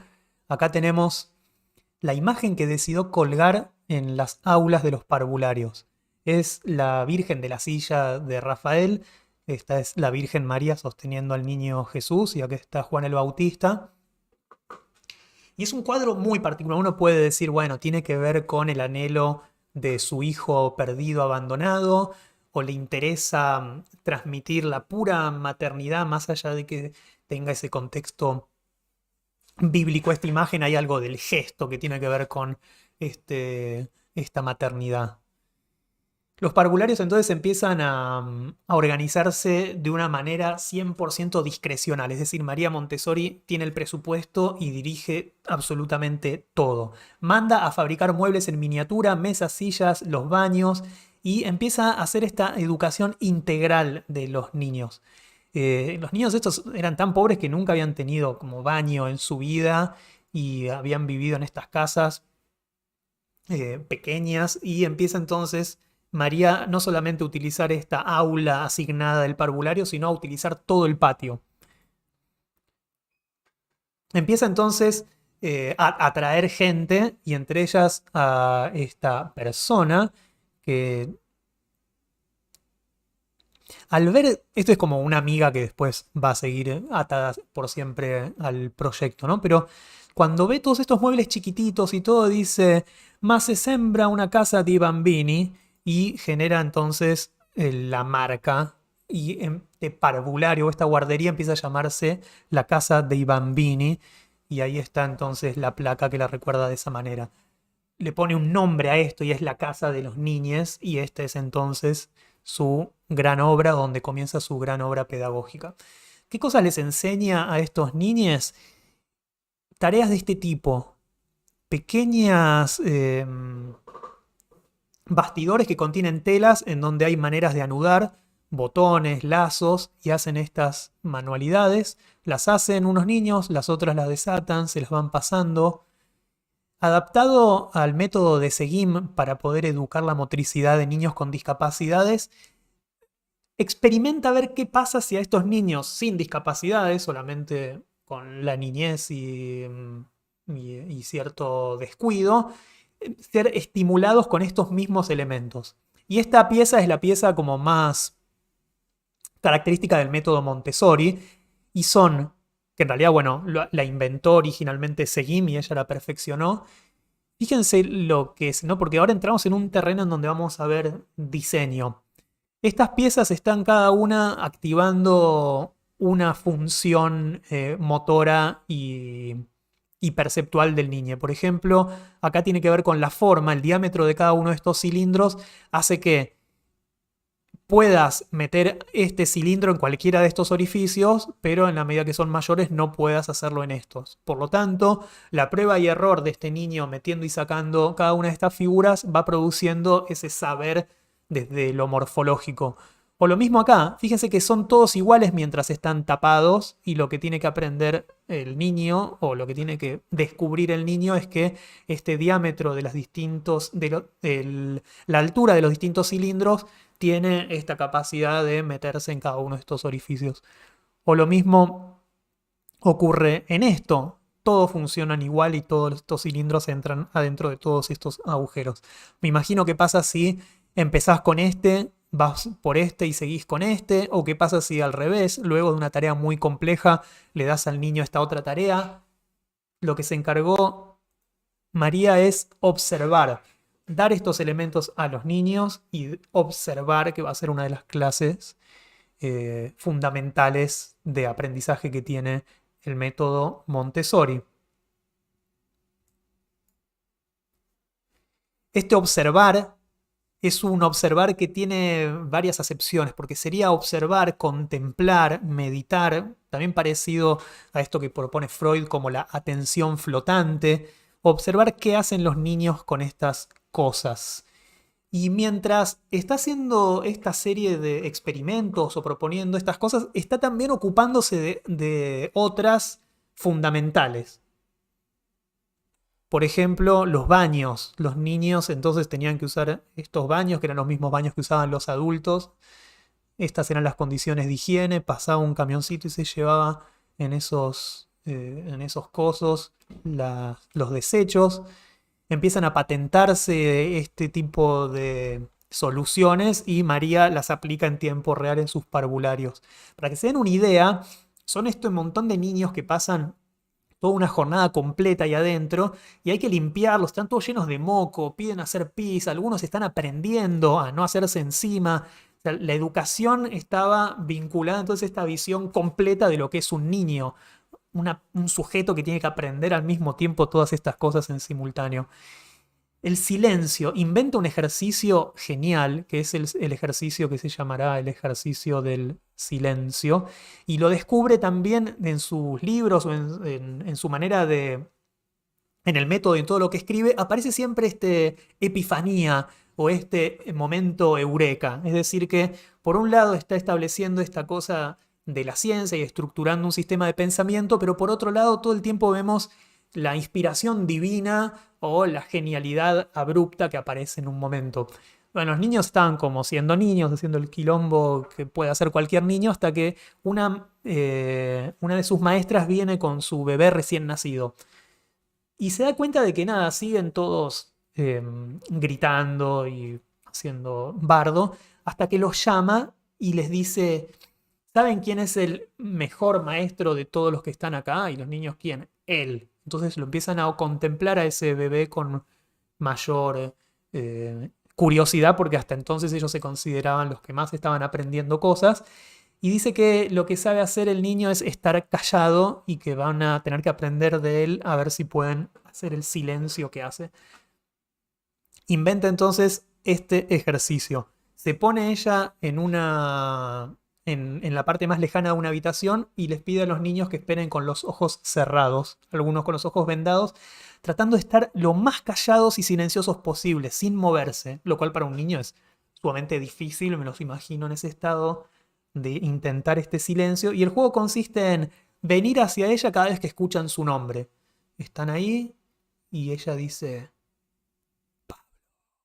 Entonces se levanta Pablo y va caminando y llegaste a ella. Y así con todos los niños, tipo, Gonza. Y va viniendo hasta que el último de los niños llega. Sobre todo cuando tiene que caminar hacia ella, lo tiene que también hacer en este absoluto silencio. Logra entonces esta actividad sumamente como extraña que está jugando con esta naturaleza y esta capacidad del niño de concentrarse mucho en un punto. Y en paralelo otros ejercicios, por ejemplo, cómo sonarse los mocos. Ella misma describe que un día ve con curiosidad a un niño cómo ella se está sonando la nariz y guardándose el pañuelito. Y descubre que a cada niño hay que darle un pañuelo y enseñarle cómo sonarse los mocos. Entran también esta idea del descanso dentro de la currícula, la posibilidad de que duerman. Y mucho trabajo de motricidad, servirse la comida, utilizar elementos de vidrio, elementos pesados para que ejerzan también el peligro y la necesidad de tener esta motricidad fina. Entonces les hace hacer experimentos de llenar botellitas de aguas con embudo y genera este instrumental botellitas con la plata que le habían asignado para estos parvularios. La destina a carpinteros a los cuales vuelve completamente locos para que eligen bien la superficie, vidrieros para que generen botellitas pequeñas, fabriquen también sistemas de limpieza, escobitas, cajitas, y los chicos se encargan absolutamente de todo lo que hay que hacer en un parvulario, de limpiar, de cocinar, de poner la mesa. Y esta es una imagen también clásica o arquetípica de lo que es un parvulario Waldorf. Niños cada uno haciendo una tarea, dividiéndose, organizándose, y vemos la ausencia de las maestras. La disciplina es algo que ella obviamente aborda porque parece ser uno de los ejes fundamentales en la educación hasta entonces. Ella dice que el disciplinado es el individuo que es dueño de sí mismo. Y el peor castigo es la inactividad, dejarlo afuera como si estuviera enfermo hasta que se cure. Básicamente, lo máximo que podías sufrir en cuanto a una cuestión disciplinaria, si estabas en un berrinche total o lo que sea, era separarte y dejarte afuera de la capacidad de jugar o de realizar las actividades que estaba haciendo el resto. Y ella dice que inmediatamente aparecía la cura y aparecía la autodisciplina. Hice una pausa cada vez que dije maestras porque a ella se le ocurre también trabajar desde el lenguaje, y en ella, en el sistema Montessori, no existen las maestras, son todas directoras. Es decir, ¿por qué son directoras? Porque dirigen la vida y las almas de los niños. Acá quizás también tenga que ver con una característica de ella, que es una gran enroladora y una persona muy carismática, y la idea de que en su método eras directora quizás podía llegar a tener que ver con generar eso.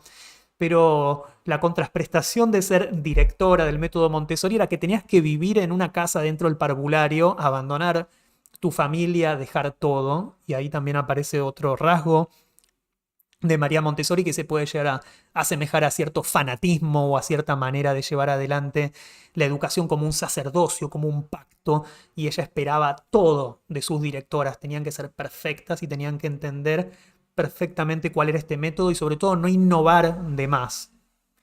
Esta es una postal también de estos parvularios, la casa di bambino. Hay algo que ella busca, que es el estado de normalización, palabra que hoy en día nos puede como quedar como medio extraña, pero cuando ella dice normalización es esta especie de estado de clear, de tranquilidad, o que el niño llega a su estado normal, que es esta autodisciplina, esta calma, esta capacidad de autocontrol. Cuando hayáis resuelto el problema de controlar la atención del niño, habréis resuelto todo el problema de la educación. Fíjense que utiliza la palabra control y atención. Acá tenemos un niño jugando un ejercicio que tiene que ver con reconocer y ordenar timbres sonoros. Todo esto es eso, ¿no? Es adaptación de este instrumental hecho para niños discapacitados aplicado en niños sin discapacidades, y ese es el gran cruce que hace Montessori. La capacidad de adquirir, insertar o manipular informaciones útiles en la resolución de problemas novedosos y complejos. La flexibilidad, o sea, que es esta capacidad del niño de, ante un cambio o una interacción en lo que se le está proponiendo, poder encontrar esa especie de solución. También hay algo que es la inhibición, y es esta capacidad de suprimir la información no relevante o las respuestas automáticas que no son apropiadas a la hora de realizar una tarea de forma eficaz. Es decir, este estado de normalización hace que este niño esté concentrado en eso, y si hay otros que están cantando, hay uno que está pinchando un globo, hay un perrito o un gatito, este niño ejercita esa capacidad de inhibición para poder concentrarse en esa tarea. También está la programación o la planificación, que es la capacidad para determinar, seleccionar y organizar de forma eficaz los pasos y tareas necesarias para conseguir el objetivo propuesto. Es decir, si mandan a uno de estos niños a barrer las migas de una galletita, va a agarrar la pala, va a agarrar la escoba, va primero a armar un montoncito, es decir, adquiere esta capacidad de planificar, la toma de decisiones y la memoria de trabajo, que es la capacidad de manipular activamente la información mientras realizan una actividad cognitiva. Es decir, poder escuchar estos comandos verbales o poder adaptarse en esa flexibilidad por a través de esta memoria del trabajo hecho. Fíjense que hablamos de la atención y es un foco fundamental del método de Montessori, y sin embargo es una palabra que aparece como una novedad, sobre todo en esta idea de describir, medio que fue en los años 90, este trastorno de déficit de atención e hiperactividad. Este trastorno que inmediatamente tenía la situación de requerir ser medicado, o sea, tratado psiquiátricamente y ser medicado una vez que era detectado, para que pueda tener un rendimiento escolar el niño con falta de atención, hiperactividad e impulsividad, que son casi las tres características que tienen los niños por default y que reconocía Ana María Montessori como el lugar de trabajo de una directora o un docente. Y esto igual tómenlo con pinzas, a pesar de que es de Russian Today. El descubridor de déficit de atención confesó antes de morir que es un trastorno ficticio. Acá no quise investigar mucho, pero no sé si es tan así, pero nos sirve a nivel historia, ¿no? 7 meses antes de morir, el famoso psiquiatra Leon Eisberg descubrió que el trastorno de déficit de atención se trata de un ejemplo de enfermedad ficticia. Acá lo tenemos a él antes de morirse. Y una de las cosas que también agrega a todo esto es que cuando se hicieron estudios, se dieron cuenta de que el 56% de las personas que validaron la existencia del trastorno de déficit de atención tenían relaciones financieras con las empresas de la industria farmacéutica. Es decir, se podría llegar a sospechar de que inventaron un trastorno psiquiátrico para abastecer luego el mercado de medicamentos para tratarlo. Fíjense que es de una gravedad terrible, y mucho más cuando estamos metiéndonos en este mundo del cuidado de los niños desde esta perspectiva. Yo una vez fui a una universidad en México acompañando a un amigo que iba a dar una charla y quedé maravillado por el campus. Es la Universidad de México, ¿no? La universidad pública, no sé qué grado de pública tiene. Y quedé también fascinado por el auditorio de la Universidad de Química, de la Facultad de Química, y cuando salí me encontré esta placa. Fíjense, la Universidad Nacional Autónoma de México agradece que este auditorio fue remodelado por Procter & Gamble en mayo de 2010. Es decir, esta empresa tiene una inversión hecha en la Universidad Nacional Autónoma de México. No sé qué tan autónomo podés ser una vez que tenés ese aporte. Y fíjense lo que es P&G. 65 años ofreciéndote estos productos de mierda, los peores desde todo punto de vista, ¿no? Desde la humanidad. Pañales que perpetúan y contaminan lo que ustedes conocen, pilas, básicamente eso, ¿no? Pilas no reutilizables, suavizantes de ropa innecesarios, shampoo, y también vemos ese carácter transnacional que tiene P&G a nivel como mundial, alimentos para animales, afeitadoras para mujeres y afeitadoras para varones, o sea, el mal absoluto. Y uno puede pensar en una institución como una universidad pública. No quiero saber nada con tener un auditorio increíble si me lo está financiando P&G, que obviamente va a condicionar el tipo de investigaciones que se produzcan en ese lugar. Imagínense el decano aprobando un proyecto de investigación acerca de la necesidad de abolir todos estos o alguno de estos productos de P&G. María Montessori empieza entonces a desarrollar esta actividad de diseño. Podríamos pensar en diseño industrial, pero en realidad estamos hablando de diseño de interacción. Y es la creación de estos utensilios, de estos juguetes, a lo que ella Bueno, es como algo así como el hardware, el instrumental para educar. Básicamente tienen que tener el tamaño, tienen que ser del color, tienen que ser del peso que ella autorice, no sirve cualquier cosa. Y a partir de ahí entonces el método Montessori en los parvularios y en las escuelas en donde empieza a ser aplicado, escuelas privadas y otros lugares, empieza a tener entonces estas características. O sea, estar ultra estandarizado y con esta especie de sello de aprobación de Montessori. Una postal para que se den una idea, esta idea de cómo va desarrollando el método en tiempo real a partir de esta observación. Cuenta ella, hay unos niños jugando con esto mismo y uno está en esta etapa en donde le quedan 3 o 4 y está todavía medio tambaleante. Por lo tanto, se genera una situación de suspenso y están todos alrededor de una mesa viendo como uno de los niños está a punto de terminarlo. Y hay una niña de 2 años y medio que está tratando de ver y no puede. Y todo esto está siendo observado por la directora a cargo y por María Montessori, que está observando a la directora y a los niños. Y ve cómo la niña está como costándole un montón ver ahí y va, agarra una sillita, le empieza como a mover y en el momento en donde apoya medio la silla, la directora esta que está observando la situación y no puede más, agarra a la niña y la alza y la mantiene así para que pueda ver cómo está a punto de terminar la torre. Y María Montessori grita de atrás, no, ¿qué es lo que has hecho? Acabas de arruinar el aprendizaje de un niño. O sea, encuentra en esa situación de la no intervención y bueno, ni en este método de educar a sus propias directoras, esta situación de el niño está a punto de aprender, la niña esta, de aprender cómo superar eh, para poder autónomamente mirar aquello que estaba pasando, no intervengas. Entonces vemos cómo estos instrumentales empiezan a ser parte fundamental de las acciones que ocurren en el aula. Este es un ejercicio entonces de acumulación, de equilibrio, de motricidad, pero también de entender eh, cada uno de estos volúmenes como algo a ordenar progresivamente. Luego empiezan a aparecer sutilmente, quizás para estudiantes un poquín más grandes, las matemáticas, estas cuentas, casi como si fueran unos rosarios que representan decenas, entonces si armás un bloque ya son 1000 y son 100. Bueno, si yo hubiera jugado con esto, quizás hubiera aprendido mejor matemática y acá podemos ver, ¿no? Aprender aritmética con estos volúmenes que se van acomodando y cada niño tiene estas tareas que va realizando y a veces si no alcanzan los bancos se puede utilizar el piso y se arman estas cadenas infinitas que representan valores numéricos y nada, y los niños flasheando magnitudes, cuánto es 1000, cuánto es 10.000, cuánto es 3000 y mientras otras haciendo otras tareas.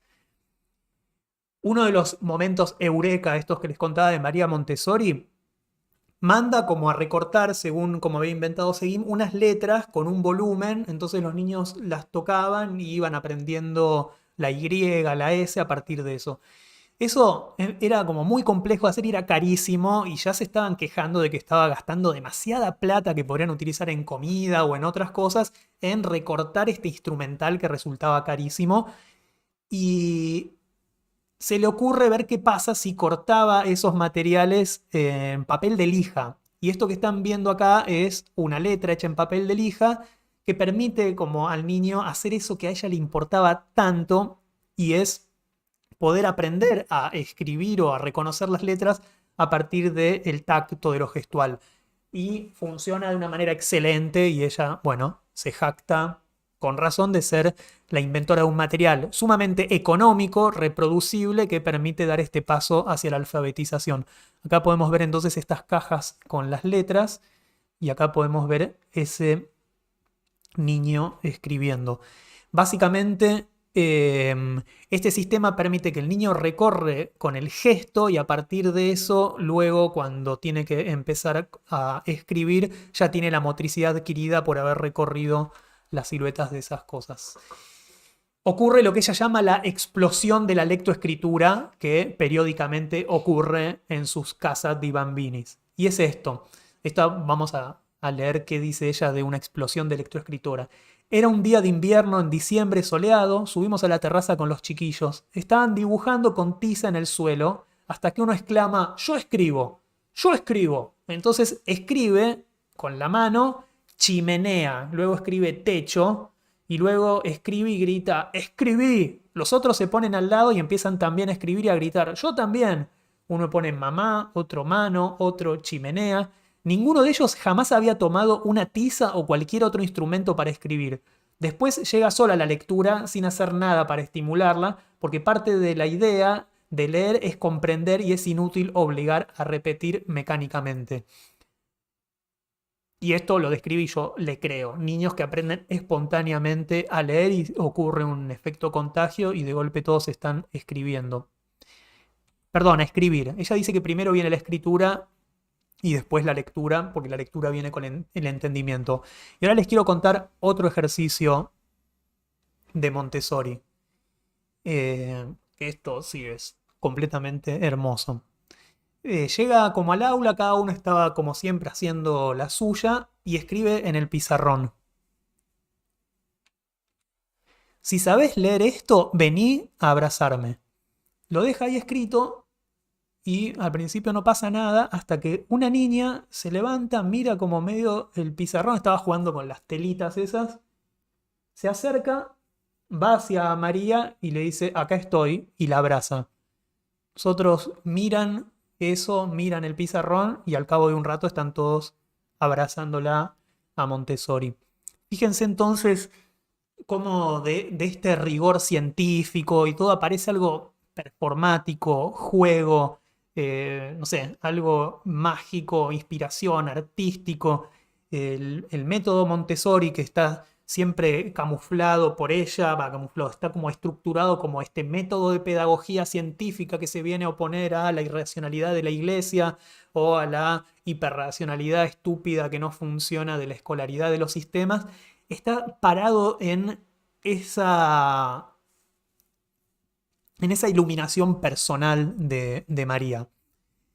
Podemos entonces encontrar que en esa explosión de escritura y lectura ocurre algo que quizás todos se imaginan.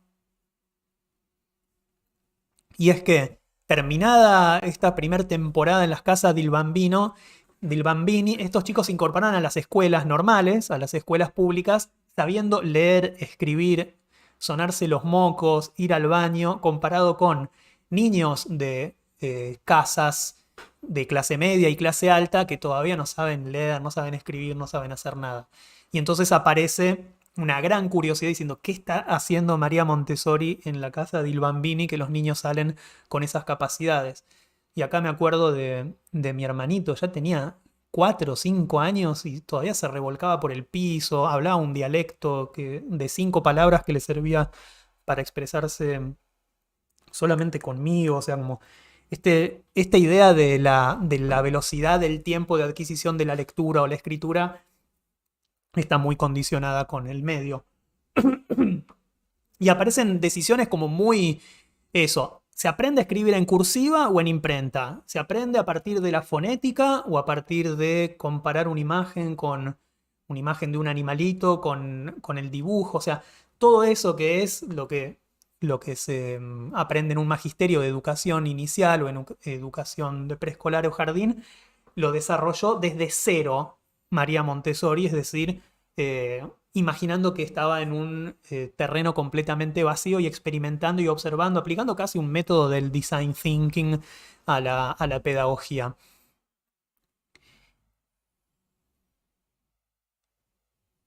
Ocurre entonces esta interés y esta demanda de que el método de María Montessori sea compartido. Esto que vemos se llamó aulas transparentes y básicamente eran exposiciones en donde personas podían ver niños muy pequeños que leían y escribían, casi como si fueran, bueno, nada, elementos de exposición, pero que servían mucho a María Montessori para dar a conocer su método.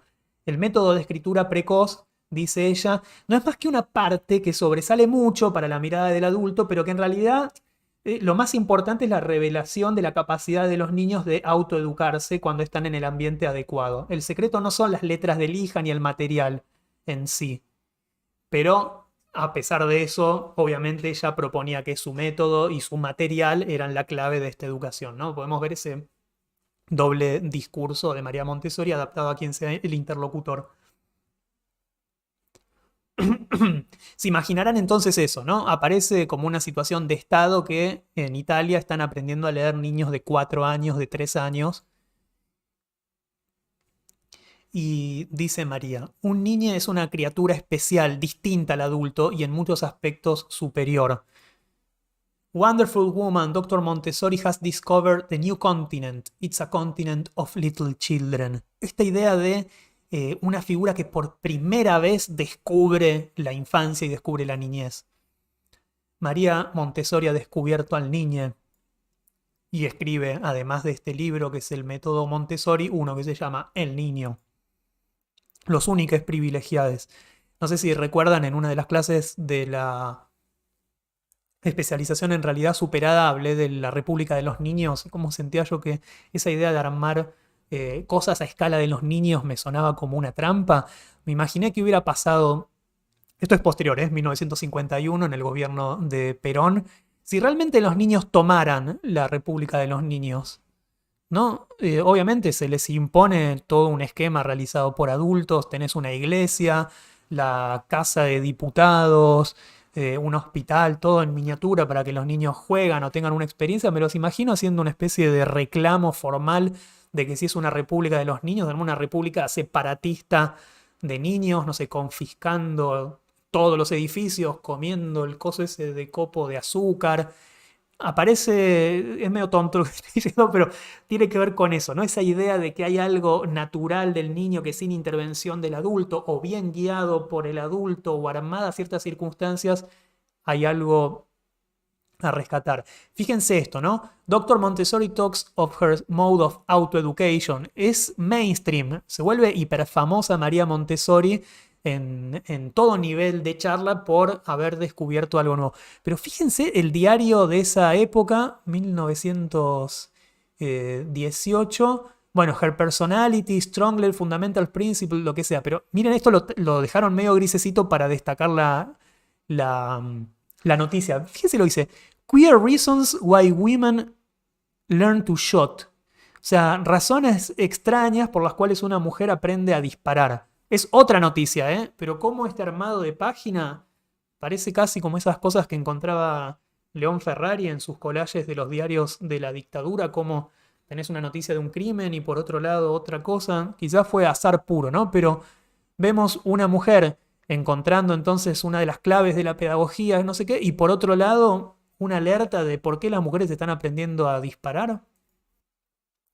Sobre sus discípulas, que son sumamente importantes y que eso, bueno, aparece cuando uno lee una biografía buena como esta o investiga un poco, y es que obviamente, si bien María Montessori acapara, es la líder absoluta y todo lo que estuvimos viendo, obviamente arma esta especie de séquito de discípulas que no solamente obedecen, sino que hacen los grandes aportes. Ella es Alice Hallgarten, y Alice Hallgarten es básicamente una baronesa porque estaba casada con un varón, alguien de la nobleza.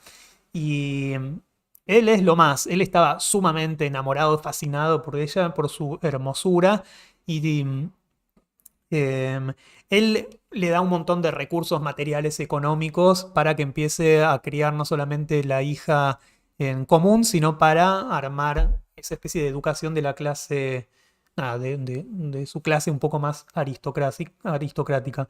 Y básicamente lo que le propone él, el varón, es financiar que escriba ese libro, porque le dice, mira, vos te vas a morir algún día y no va a quedar nada escrito. O sea, el método Montessori y el niño que les mostré son posteriores, ¿eh? Todavía no había escrito nada, todo lo que había hecho María eran panfletos, o sea, no había generado este corpus que se genera en el libro, el método María Montessori. Y básicamente, bueno, además de hacerla trabajar y de financiarla, financia la publicación de ese libro. Y se da cuenta de que si iba a ir por una editorial le iban a censurar o iban a ver cosas, entonces financia todo y se autopublica este libro que es El método de la pedagogía científica, que resume algunas de las ideas que les estuve contando hasta recién. Y estas entonces son esas postales en donde se amplía todo, aparece también la necesidad de capacitar a los niños en agricultura y adaptar ciertas cosas según el entorno. En lugares más urbanos arman canteritos en macetas, y si son niños en estado más rural o con jardines, tener como esa cosa al aire libre. También se junta con Felicitas Buncher y Lacey R. Later, también distintas discípulas muy importantes en este periodo de formación. Y acá podemos ver eso, ¿no? Por un lado, la casa del Bambini con los niños mocosos, roñosos, y por otro lado, la educación aplicada a estos niños aristocráticos en estos jardines, y María toda montada cuando está en un lado y desmontada en el otro, ¿no?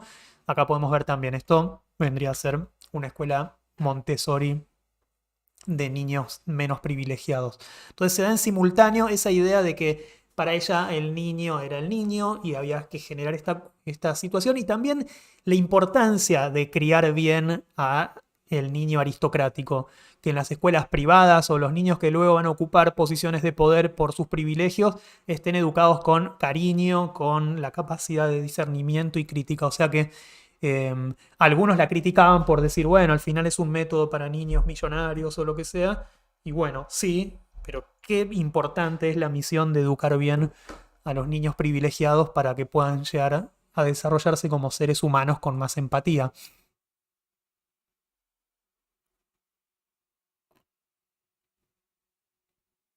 Y María pasa, nada, de parecer una egomaníaca, a veces una iluminada divina, requiriendo que nadie toque sus métodos y que las cosas sean como ella quiere, a unos accesos totales. Por ejemplo, decir, no soy yo quien ha creado algo nuevo en el arte de educar, sino que es el espíritu infantil que se me ha revelado y yo he sabido comprender su verdadera manifestación. Y las estudiantes directoras lloraban escuchando eso y la veían realmente como un ser elevado, como una especie de medium, ¿no? Como que tenía esta capacidad, y no solamente la verbalizaba, sino que la veían en su trato con los niños y en cómo llevaban adelante las cosas. Acá podemos ver un aula y acá podemos ver directoras y maestras organizándose, creando, aplicando el método. Así que podemos entender que no solo era un movimiento hacia los niños, sino un movimiento de un montón de mujeres que se estaban volviendo pedagogas y estaban teniendo estas ideas. Pasa algo como muy triste, y es que la baronesa viaja a Estados Unidos para hacer algunos nexos y para abrir escuelas y para seguir ampliando esto, y cuando vuelve se enferma de tuberculosis y se muere. Lo pone tan triste al varón que termina suicidándose, pero en el testamento perdona la deuda de todos los campesinos, deja una parte del dinero para María Montessori, y a cambio de perdonar esas deudas pide que no talen los árboles que tanto le gustaban a su esposa. O sea, como, bueno, rescatarlo a este varón como un aliado total de la causa y una persona muy importante.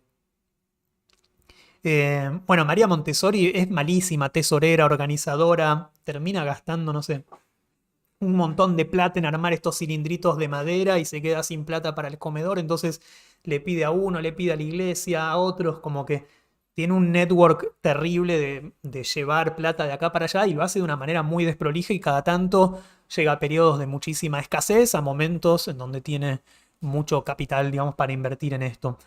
Llega después de esto a establecer como un núcleo de Bettina, María Maccheroni y Ana Fedeli, que son una especie de tríada así de directoras que van a empezar a ocupar estos cargos necesariamente más jerárquicos para organizar todo este movimiento. Y en un momento abren en Milán una casa del Bambino, un centro de educación Montessori, y acá es necesario empieza a ser necesario formalizar a directoras que puedan delegar la capacidad de formar otras directoras. Es decir, hasta entonces María Montessori era la única que te podía nombrar directora. Empieza a ceder en estas tres esta posibilidad de generar esta pirámide para poder abastecer esta demanda de su método.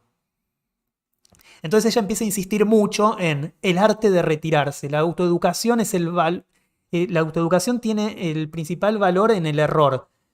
No está bien, estás equivocado, decirle eso a un niño son palabras que permanecen en la memoria y ocupan demasiado lugar. En cambio, el silencio que sigue al error deja intacto el campo de la conciencia. Un día más adelante dirá, muchos no me entendieron y creen que soy una sentimental, una romántica, que solo sueña con ver niños para contemplarlos y darles caramelos y acariciarlos. Por lo general me cansan. Yo soy una rigurosa científica, no un literato idealista como Rousseau. Acá, nada, podemos encontrar en sus escritos estas oscilaciones. Pasa de ser la madre total a ser una persona que es muy pragmática y muy científica y está estableciendo un método. Y uno puede entender que esta idea de retirarse, no digas nada, callate, que le exige a sus directoras, no aplicaba tanto para ella, pero confía en que su método y su instrumental hace todo por sí solo y que las cosas que tienen que hacer estas directoras tienen que ver más con este estado de empatía. Empieza entonces a formalizarse la necesidad de lucrar con todo esto y aparece esto, ¿no? Patentes de su sistema y de sus materiales didácticos. A partir de esto, nadie puede fabricar esto porque tiene patente de María Montessori. Estas son las famosas letras con papel de lija y otros elementos. Aparece también una crítica muy fuerte que dice, mirá, María Montessori está patentando estas herramientas de conocimiento. Madame Curie acaba de descubrir el radio y nada, y el manejar la radiación y lo dejó copyleft para todo el mundo, ¿no? Y uno agarra y dice, es cierto, ¿no? Medio que no da. Pero en defensa de María Montessori, Madame Curie hereda del marido una cátedra en la Sorbona, es decir, estabilidad total de por vida. Y María, a pesar de todo esto, no tiene una cátedra y anda siempre gastándose todo. O sea, nunca logra, a pesar de buscarlo, tener una cátedra en antropología, un cargo que le dé plata en una universidad formal y que ella pueda dedicarse a esto, sino que toda su economía es un desastre. Por lo tanto, uno puede decir que se podría llegar a justificar la necesidad de patentar eso, que al final lo que está patentando son las letras del abecedario en lija, y otra vez, ¿no? Si uno con malicia lo compara con Madame Curie, pasa eso. Pero hablando de Madame Curie, encontré una cosa increíble, y es que, bueno, antes de, bueno, de morirse, eh, ella tuvo como un hijo y abre una escuela clandestina, o sea, como una especie de homeschooling porque dice cuando conoce las aulas de los colegios de París, a veces tengo la impresión de que sería mejor ahogar a nuestros niños antes que encerrarlos en los colegios de nuestros tiempos. O sea, como ese nivel de observación. Acá tenemos entonces un objeto patentado y producido con el aval de Montessori, este sistema de timbrecitos para poder ejercer la capacidad auditiva, cada uno afinado a una nota. Montessori Didactic Apparatus, ¿no? Acá podemos ver el copyright, hasta el martillito, ¿ven? Made in Canada, y acá decía Montessori oficial. Y dentro de la parafernalia esta hay un montón de cosas, pero todas como muy específicas y muy estudiadas por Montessori. Descubre una vez que se le cae a una directora una caja con las fichas en donde tenían la información de cada uno de los estudiantes y ve cómo todos los niños van a ayudar. Los que sabían leer ordenaban alfabéticamente y los que no, bueno, hacían lo que podían. Entonces arma una especie de cajita de fichas para ser ordenada por color. Acá tenemos entonces ya una escuela Montessori posterior. Y el campo, como les digo, es un campo que está muy vinculado con el diseño. Este es el banquito diseñado por William Branford en 1872 y está buscado para la máxima efectividad en el espacio. Tenés un niñín sentado acá y su respaldo es la mesa del otro sillín. Entonces, bueno, podés armar en un mismo mobiliario banquito y escritorio. Lo cual es un gran avance porque se puede diseñar eso y generar esta aula. O podemos ver esto, ¿no? Otros diseñadores de elementos para la educación. La silla perfecta que te mantiene así erguido y no sé. Y el banquito que ahora tiene este ángulo de 30 grados que permite que se pueda escribir mejor y leer mejor.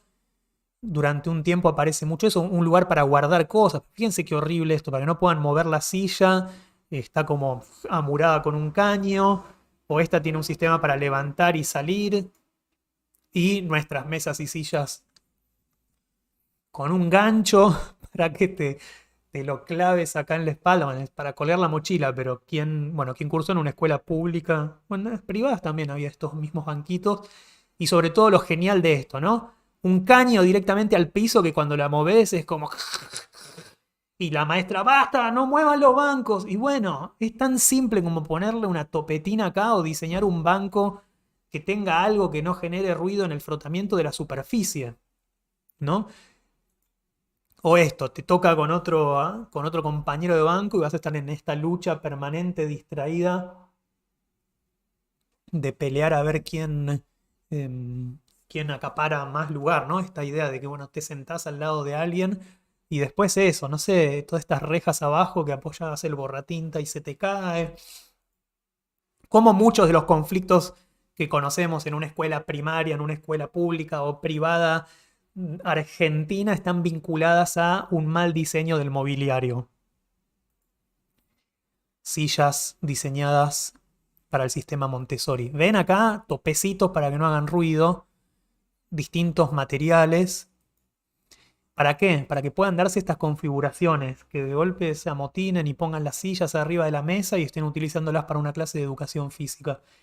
Eduardo Talamo, que es el que había financiado estas primeras casas del Bambino, eh, nada, se generan muchos problemas, se gasta toda la plata, bueno, bardo. Y no solamente bardo financiero, sino también esta sobreexposición de María Montessori atrae muchas críticas. Y sobre todo también atrae otras cosas, por ejemplo, a las hermanas Agassi, que inventan también un método y escriben un libro. Acá las tenemos a las hermanas Agassi. Su método tiene tres partes: la educación sensorial, intelectual y la educación del sentimiento. Y bueno, tiene como algunas características particulares, pero lo que la diferencia es que utilizan cualquier cosa. O sea que en consonancia con los orígenes humildes de los niños que atendían, los materiales que utilizan para sus trabajos suelen ser material de descarte del desecho. Fusilería sin patente, dicen ellas mismas con orgullo. Open source, digo yo. Cajas, leches de botella de vidrio, cajitas, o sea, entienden que un aula es este campo de experimentación con objetos de la vida cotidiana y desarrollan entonces esta capacidad de reconocer colores y formas en los objetos reales que ya existen, se basan en la exploración del mundo y en la percepción natural de los objetos y de los conceptos, y una educación del sentimiento contra la agresividad que se desarrolla practicando la religión, la educación física y la educación moral. Es decir, empiezan a aparecer otros métodos y este da donde más duele. O sea, el método Montessori es elitista o requiere un Estado fabricando un montón de instrumental. El método Agassi no, y acá tenemos a las hermanas Agassi. Y la radicalidad, sobre todo de María, a algunas personas las asustaban y alguien sin información se encontraba que de golpe los niños, no sé, estaban preparándose sus comidas, cocinando papas o encargándose de labores. Por un lado estaba esto, por un lado estaban montones casi ya de, de estas lecturas de María Montessori con directoras así fanáticas o súper leales, carteles que ella pone cuando da los cursos de capacitación y pega en algunas aulas. El cartel ese agarra y dice: no hablen con los niños, o sea, no parlare con i bambini. O sea, se da cuenta de que lo que menos tienen que hacer estas directoras es actuar. Eh, Sobre todo también otra cosa, que es que esta idea de abolir premios y castigos termina de espantar del todo a los católicos. Y no por una cuestión de que viene el libertinaje, sino que la ideología cristiana se basa en entender esta idea de premios y castigos. Y básicamente, sin quererlo o queriéndolo, esta idea de hablar de esta abolición del premio y castigo es casi una abolición de la ideología cristiana. También pasan cosas rarísimas. Una niña muy así de la aristocracia llega a la casa y dice que le gusta más la comida que come en la casa del Bambini de Montessori que la que come en la casa de ella, que está preparada por un cocinero profesional internacional y con los mejores elementos. Esta idea entonces de, de que la inteligencia del niño es misteriosa y está basada en cierta afectividad que deducen de el afecto de esta dedicación. Postales también como estas, dentro de sus ejercicios está la privación de ciertos sentidos para la estimulación de otros. Hay maderitas que pesan... No. Ay, me mordió. De la nada. Es el gatín. Ahora se los voy a mostrar cuando venga. Eh, Algunas maderitas pesan más y otras pesan menos y hay que armar dos torrecitas. Acá podemos ver otro, ¿no? En donde hay una especie de juego de encastre que también se hace a ciegas. Sobre todo también el hecho de que alguien esté realizando estas acciones a ciegas es de interés para otros niños que están mirando. También bailan. Y viene McClure. McClure es un norteamericano que desarrolla una revistita, una revista así de gran tirada, de curiosidades, una revista así como muy popular que se llama McClure's Magazine, y va buscando notas curiosas alrededor del mundo. ¿Qué? No muerdas. Saludar a la gente.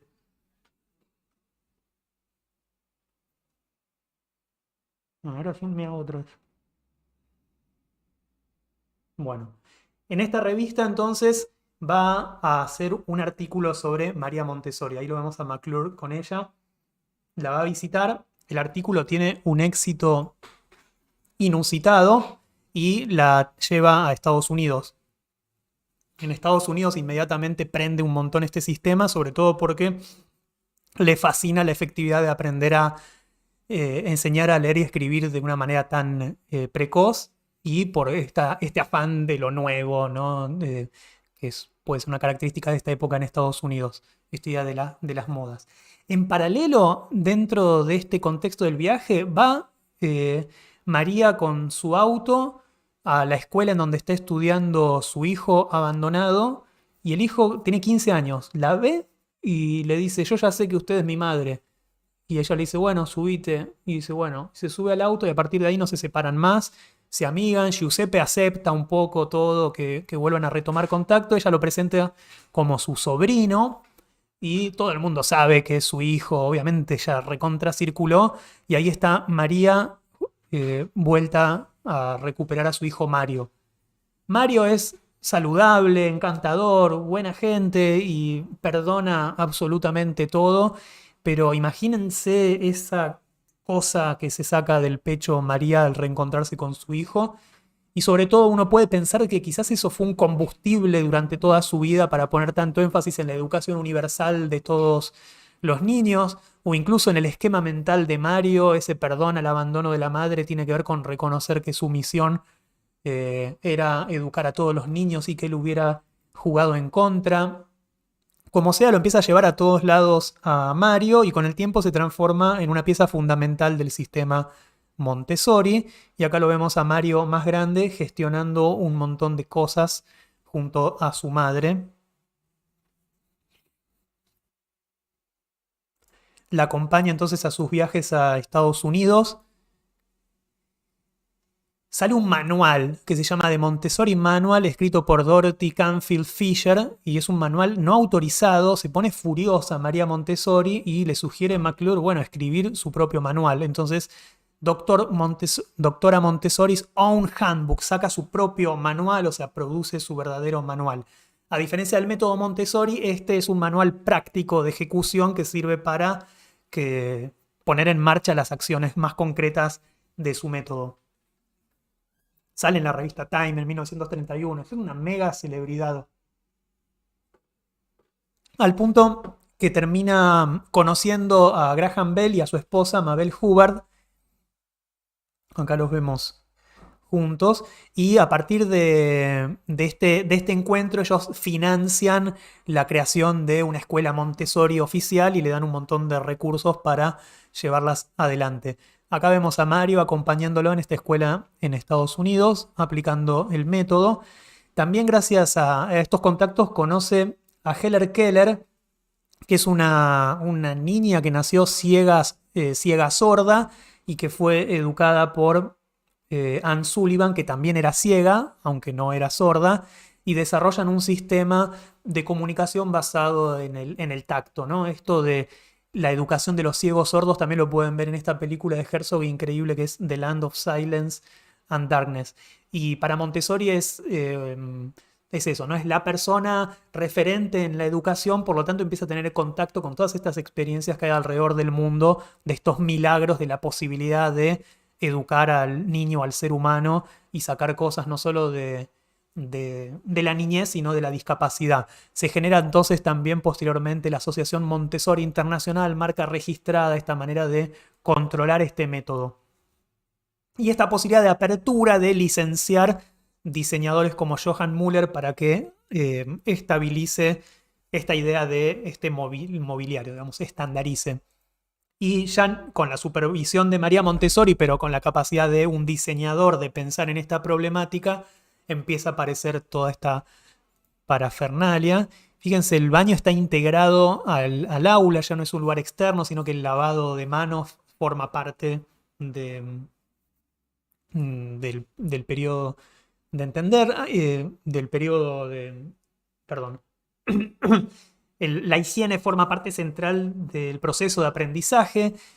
No hay imágenes fantasiosas, hay fotos de objetos, o sea, o dibujos hechos por los niños, o sea, no te ponen un Mickey y unas nada, sino que todo tiene que ver con este método de creación imagen propia de la expresión de los niños o fotografías de objetos existentes. Y acá está todo el instrumental que los niños pueden sacar y utilizar cuando quieran. Esta planta abierta y niños cada uno en su acción, nuevas maneras de entender la proxemia y el ensamblaje de este instrumental. Otras críticas, y estas sí duelen mucho, Kilpatrick escribe este informe, es decir, se encarga de analizar el sistema de Montessori y arma un informe científico acerca de eso. Y es muy crítico. Dice que en el sistema Montessori se trabaja de manera individual y de forma aislada. Critica los materiales mucho. Dice que los considera inadecuados por su escasa variedad y porque su objetivo no es suficientemente social. También encuentra falla en los materiales porque considera que no estimulan lo suficiente la imaginación. Kilpatrick termina como este informe diciendo: hay personas mal aconsejadas que han colocado a la señora Montessori entre los que han hecho contribuciones importantes a la teoría educativa. Estimulante sí lo es, pero difícilmente o de ninguna manera se puede considerar que haya contribuido a nuestra teoría. Sí, su crítica parte de lo cerrado del sistema y lo vamos a entender más de dónde viene la crítica de Kilpatrick si leemos The Project Method, una de sus obras más importantes, y toda la teoría, no sé, toda la FADU, por ejemplo, está parada en esta teoría del trabajo a partir de métodos, donde el propósito es encarnar una idea o el plan en una forma externa, cómo construir un barco, cómo escribir una carta, cómo presentar una obra de teatro. Es decir, que las consignas y los quehaceres estén funcionando en el contexto de generar una pieza, es decir, proyectarla, donde el propósito es disfrutar de alguna experiencia estética como escuchar una historia o escuchar una sinfonía, donde el propósito es resolver algunas dificultades intelectuales como averiguar si el rocío cae o no, para determinar cómo Nueva York superó a Filadelfia en alguna estadística. Es decir, esta idea de pensar la educación en base a proyectos es algo que desarrolla, influido también por John Dewey, que escribe La experiencia en la educación. Es un filósofo que en una parte de su corpus teórico se dedica a entender la educación. Así que cuando es tamizado por estas corrientes pedagógicas, el sistema de Montessori empieza como a encontrar estos críticos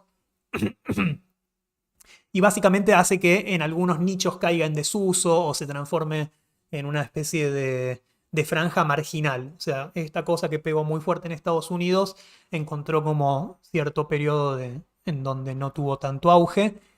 Y ella misma también habla en relación a sus coetáneos o a los grandes pedagogos del mundo. Dice de Pestalozzi: Pestalozzi les dio la libertad sin el material y Froebel les dio el material pero sin libertad. Froebel es el que inventó la idea del kindergarten, del jardín de infantes, o sea, un alemán. Y este Pestalozzi, que es otro alemán, es el pedagogo de la libertad y el de abrir esas currículas. Y Montessori entonces se jactaba de ser esta síntesis en donde ella les dio la libertad y el material a los niños.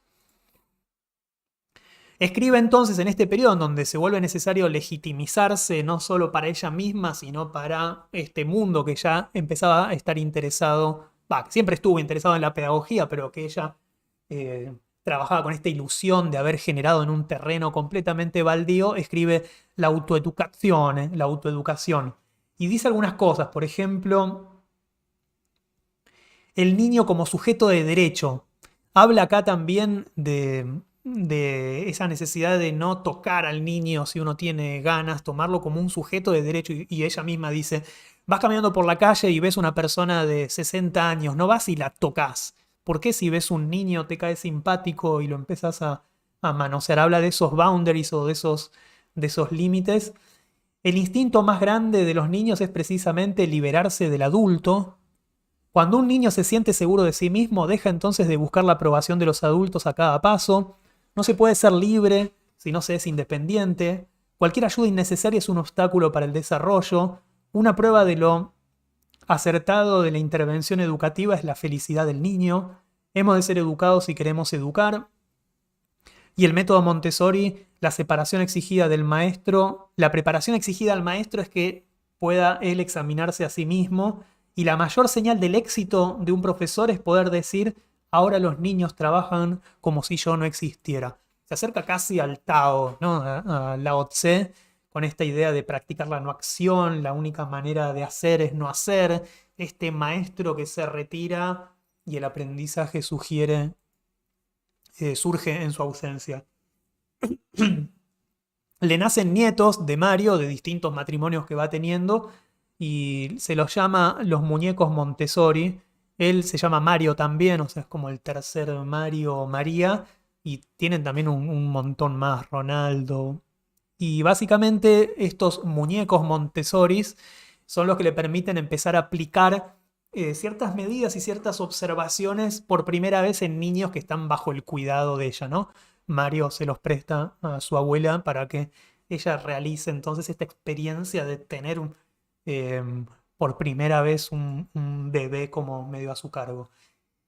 También Mario empieza a generar unos nexos con el gobierno de turno, que es el gobierno de Mussolini. Entonces empieza a ocurrir algo bastante terrible y que nos podríamos poner, o hay un montón de cosas ahí que estuve leyendo muy complejos, pero básicamente a Mussolini le gusta mucho el modelo de Montessori.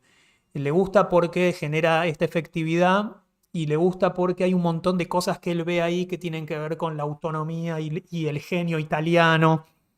Bueno, por varias cosas uno podría pensar que el sistema Montessori no le puede gustar a un fascista, pero era tan amplio todo y pretendidamente tan sin ideología, o era tan abierto que hasta cabía esto, ¿no? Entonces, Mussolini habilita que se haga cargo de ciertos planes de gobierno de educación y coexiste la educación Montessori dentro de los planes oficiales de educación de Italia. Y Mario, bueno, ayuda un poco a generar esos nexos. Para que se den una idea, Mussolini también había sido maestro en su juventud y también tenía su familia y su interés por los bambinis. Y bueno, hasta este periodo que en retrospectiva es un periodo que condena mucho a María Montessori. De hecho, estuvo nominada como Premio Nobel de la Paz y lo perdió porque el periodo en donde trabajó con Mussolini trabajó y ella tampoco nunca hizo una declaración pública de arrepentimiento, sino siempre autojustificándose de que el sistema estaba más allá de todo y eso. Acá lo vemos a Mussolini. También entender ese poder carismático del fascismo cuando está funcionando de turno. Miren todas estas monjas. Bueno, y acá sí es donde empieza lo inaceptable, ¿no? Este amor por el bambini, que yo no puede ser indiferente a nada, un eje que está encargándose del exterminio de un montón de niñas alrededor del mundo, el exterminio físico.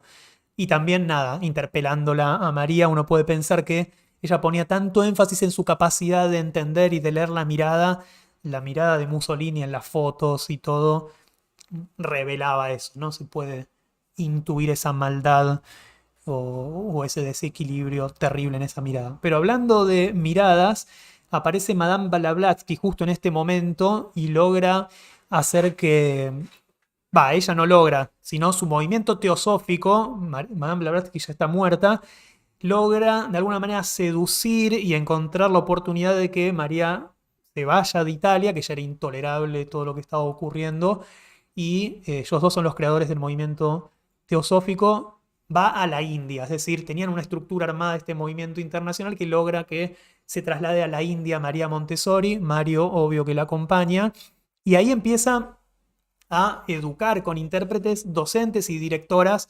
Montessori en la India y se producen estas postales increíbles de la internacionalización del método Montessori en distintas partes del mundo con éxitos similares en todas las partes del mundo. Aprenden a escribir, a leer y esos avances. Y ella flasheó un montón con la ropa y lo escribe mucho en sus memorias y la biógrafa también. Esta idea de que se transforma en esta mujer así sapiente le da también un contexto a su espiritualidad cristiana y entiende un poco más acerca de esta lectura de lo místico y de Dios de una manera como mucho más amplia. Y acá la vemos también recuperando algo que había perdido, que es dejar de estar en este rol de líder, de política, negociando y volver a esta práctica de la observación de niños, pero obviamente también siempre enseñando, creando, dando discursos en la última etapa de su vida por todas partes del mundo.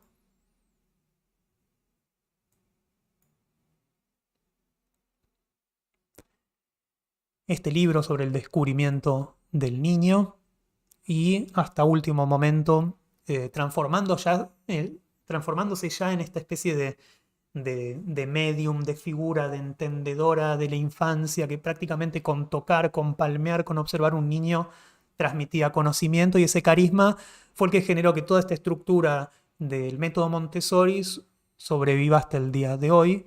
En su tumba dice: ruego a los queridos niños de todos los que todo lo pueden, se unan para mí, para la construcción de la paz de los hombres en el mundo. Y en Italia, bueno, es lo que es y podemos ver, aparece su cara en los billetes. Y cada tanto es noticia otra vez. Jeff Bezos, el ahora más rico, hombre más rico del mundo, cuando era joven acudió a una escuela Montessori. Todas las madres llevando a sus hijos a escuelas Montessori o al menos investigando y esta fiebre. Pero Jeff Bezos no es más el hombre más rico del mundo, sino el año pasado el hombre más rico del mundo pasó a ser este personaje, el de SpaceX, Elon Musk.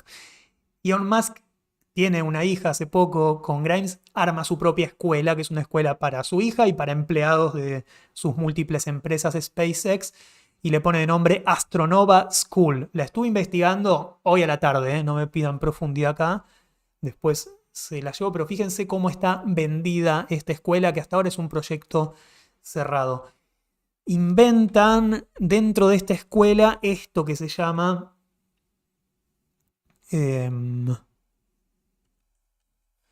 bueno, es una clase que dura 1 hora y es un programa para niñas de 6 a 14 años. Se llama Constellation. Lo puse a ver y como con esa mirada de a ver esto, no sé qué, y es absolutamente genial, por lo menos lo que pude llegar a ver. Es una especie de juego, actividad que nuclea niños que están en distintos lugares del mundo o en sus casas o los que participan de esto y tienen que realizar unas misiones a partir de unir puntos y constelaciones, o sea, muy abstracto, pero con unas reglas muy precisas. Y niños de 6 a 14 años no están compitiendo, sí están trabajando en grupos y están desarrollando estrategias que se complementan con otros niños, están desarrollando otras estrategias y cada tanto aparece una maestra y les habla o una persona que, bueno, es absolutamente fascinante cómo un programador, un diseñador genera una plataforma para una clase muy específica con niños que online están desarrollando este tipo de conocimientos. O podemos entrar, no sé, al diario del New York Times. Everything you need to set up para hacer en tu propia casa un sistema Montessori. Fíjense que esto es del año pasado, cuando está ocurriendo la pandemia y aparece esta imposibilidad de llevar niños a escuelas presenciales. ¿Y qué necesitas? Nada, comprar cosas. un Montessori Blue Finished Rag. Es un pedacito de tela, pero es tela Montessori que sirve para un montón de cosas. El trapito para que chupen, para que pongan en el piso, para decorar. $12. O este sistema para aprender a escribir, que también lo inventó Montessori, pero que ya empieza a tener un montón de iteraciones que no sé qué. Y también $22,50. Sistema para aprender matemática. Otro, ¿no? Montessori Service. Y acá están enfocados 100% en esta idea de que el niño hace labores cotidianas y aprende. Y con esa excusa lo tenés medio haciendo un montón de cosas. Como lavándose las manos o limpiando. Y busqué otra cosa, tipo los peores juguetes, ¿no? En realidad estaba buscando buenos ejemplos de juguetes no Montessori para ver el estado de las cosas a nivel oferta de juguetes. Y entré acá pensando sinceramente que me iba a encontrar con los mejores juguetes según expertos, padres y niñes. Y me encontré con esto. Miren qué terrible, tipo una alcancía, o sea, un cerdo que le abren la costilla ahí y le sale un montón de monedas de plata, cada una tiene un número y lo pones. Fíjense, imagínense un niño de 4 o 3 años, la cantidad de metáforas de el ahorro en un chancho, una moneda, está feliz, pero le estoy abriendo un agujero en un costado. Bueno, no sé, y practica locomoción, chamullo que dice acá, y aparte toca canciones cada vez que le pones una moneda, ¿no? También esa idea de generar dispositivos técnicos adentro de juguetes en edad temprana. Cada vez que le pones una moneda hace como un sonido y lo estimula. O mega blocks, plástico, petróleo de colores adentro de esto, con este niño siniestro construyendo con este sistema de encastre. Y sobre todo, fíjense, plus, you can easily store pieces in travel esto, ¿no? Como 100% pensado para los padres que lo puedan llevar en esta valijita. O esto, miren qué horrible. Spike Define Motor Head Dog. Otra vez, ¿no? Pensado en este desarrollo de la motricidad fina. Pero otra vez, una de las cosas a destacar, Parents Love That Will Easily Store Inside. O sea, lo que más le copa a los padres que lo podés guardar adentro de esto y no generar desorden. Otra vez, podés meter todas las cosas adentro del horno para no tener desorden. ¿Cómo un juguete está pensado desde el marketing o desde la comunicación para que al padre le sea fácil volver a ordenarlo? Y esto, ¿no? Este es terrible. Cómo esta versión, miren qué feo, ¿no? Cómo podemos ver las magnitudes. 0 está vacío, 1 hay una serpiente, 9 hay 9 florcitas y bueno, y se ejercita de esa manera. O pensar eso, ¿no? Que se te queda atrás el niño con la tecnología, entonces hay un coso de realidad aumentada para apoyar en el mapamundi y poder ver todos los prejuicios alrededor de que en África hay elefantes, no sé qué, y un pasaporte con un sellito, ¿no? Volver a meterlo que viven en un mundo de fronteras y pasaportes. O esto, ¿no? Aprender, uno dice, upa, esto, mira, aprender código con los coding critters, como criaturas de código. Esto no lo entiendo, pero básicamente podés generar desarrollo que tiene que ver con la programación a partir de cómo le pones ver movimientos asignados a las cosas. Una versión como quizás muy pobre a un avance anterior de Sigmund Puppet, que había hecho este sistema luego de hacer el logo Wright, que era un robot que dibujaba en el piso y que podía ser controlado de esta interfase autónoma de una computadora. Y miren el niño este flasheando. Y también, ¿no? Quizás mi experiencia más clave con un dispositivo educativo fue el logo Writer con 5 o 6 años en la escuela. Había un gabinete de computación y Commodore 64 con el logo Writer. Y descubrir que si quería dibujar así en esa pantalla, que era una tele de donde veía también los dibujitos, podía hacerlo con estos comandos y que era sumamente complejo, pero era posible dibujar o interactuar con una computadora. Y uno piensa en la educación y ve este tipo de imágenes y dice, qué bien que estamos, ¿no? Piensa de que la educación evolucionó y dice, qué terrible, todos sentaditos.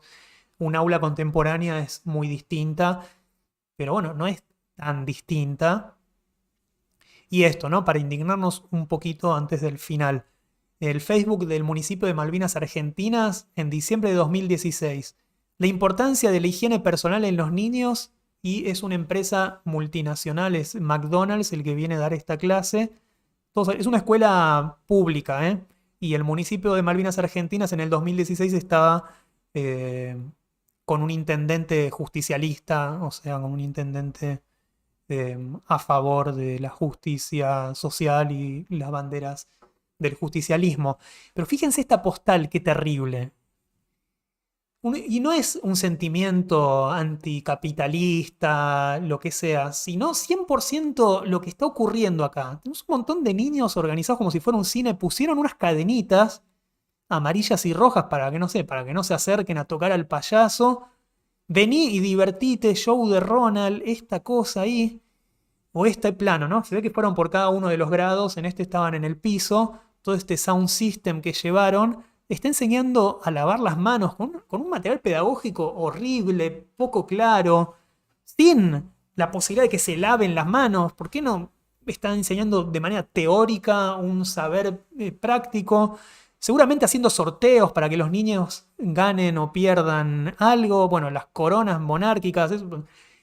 Pero lo que más me hace sufrir un montón son ellas. Son las docentes y este es el terreno que le dije a Cecilia que a lo mejor me metía en una zona polémica, así que voy a entrar y voy a salir rápido, pero quiero decirlo con el corazón, ¿no? Y es como portar esto, tener para mí el guardapolvo de maestra inicial, la persona que puede vestir esto, para mí tiene que ser prácticamente un ser superhéroe. No digo que no lo sean todas las maestras jardineras, pero la máxima exigencia. Imagínense que ustedes llevan un niño a un odontólogo infantil.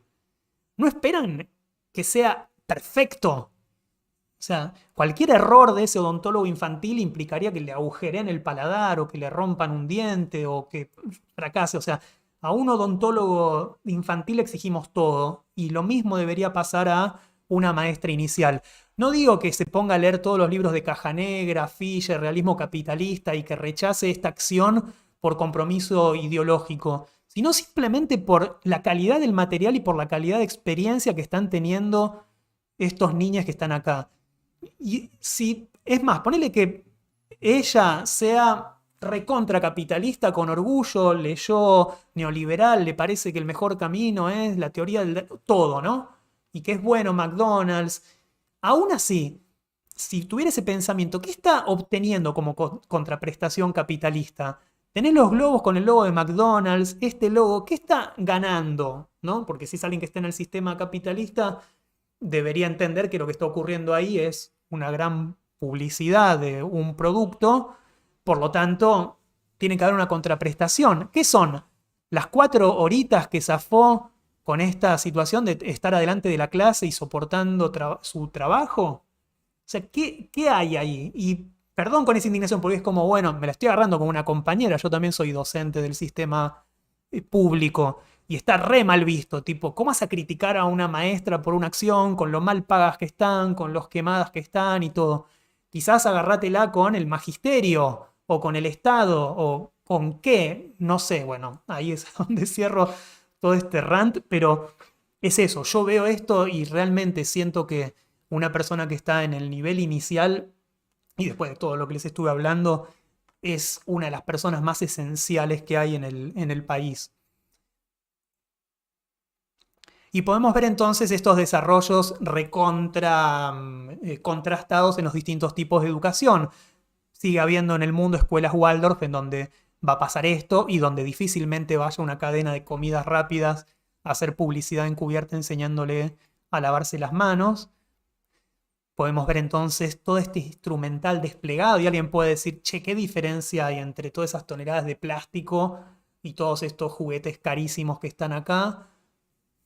Bueno, también está metido el capitalismo o lo que sea, pero la experiencia que está teniendo este estudiante está diseñada en base como a ese cuidado y esa selección.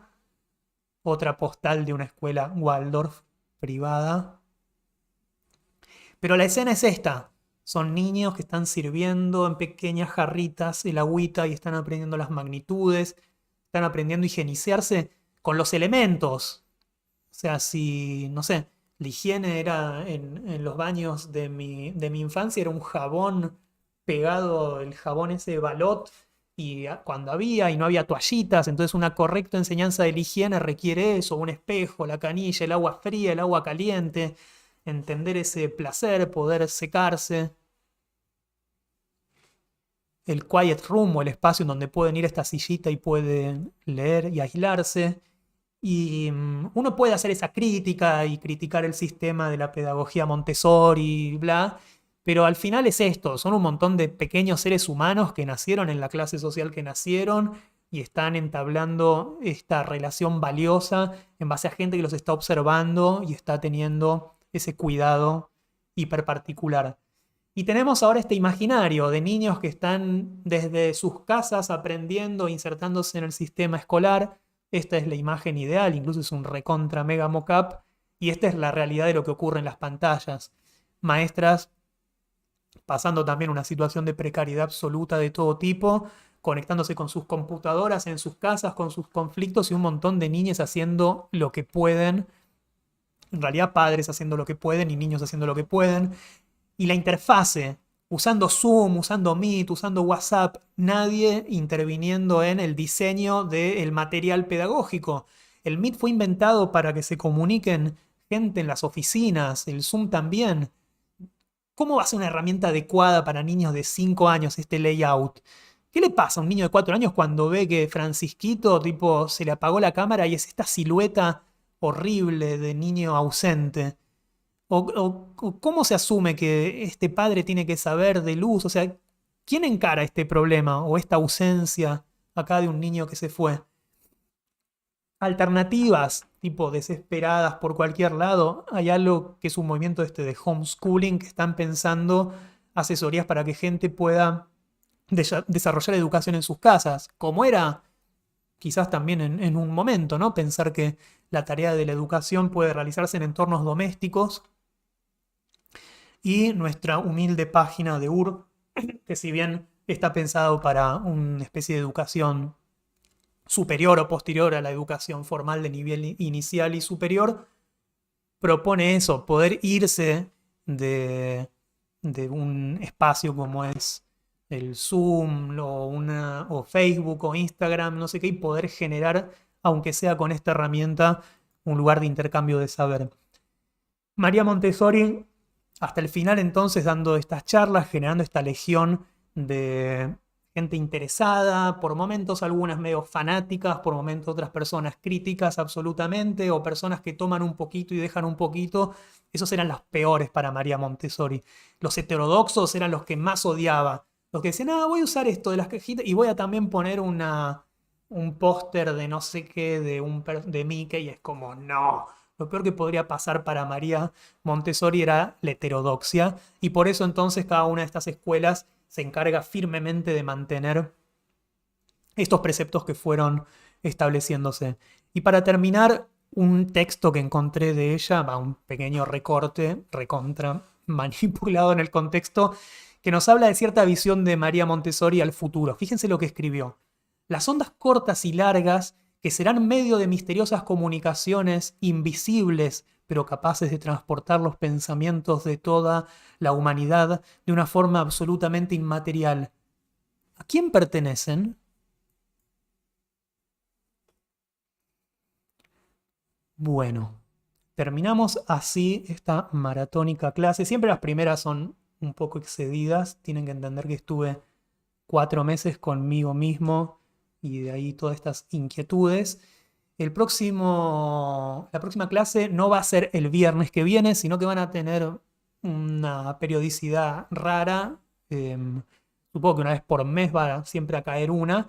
Y la invitación ahora es a que entren al espacio de la automaestría y compartan todo lo que saben al respecto de lo que estuvimos hablando. Muchas personas vienen de distintos escenarios, algunos quizás estudiaron en una escuela Montessori, algunos sabe de alguna cosa. Necesitamos generar esta red acá. En la carrera anterior habíamos hecho estos trabajos prácticos que eran disparadores en una automaestría no existe eso, sino que armamos este espacio abierto. Yo voy a compartir la clase y un montón de links de un montón de cosas que quedaron afuera. Así que les agradezco muchísimo que hayan participado de esta primera clase y los invito a activamente participar de esto que para mí es lo más importante, que es transferirnos conocimientos los unos a los otros. Muchas gracias.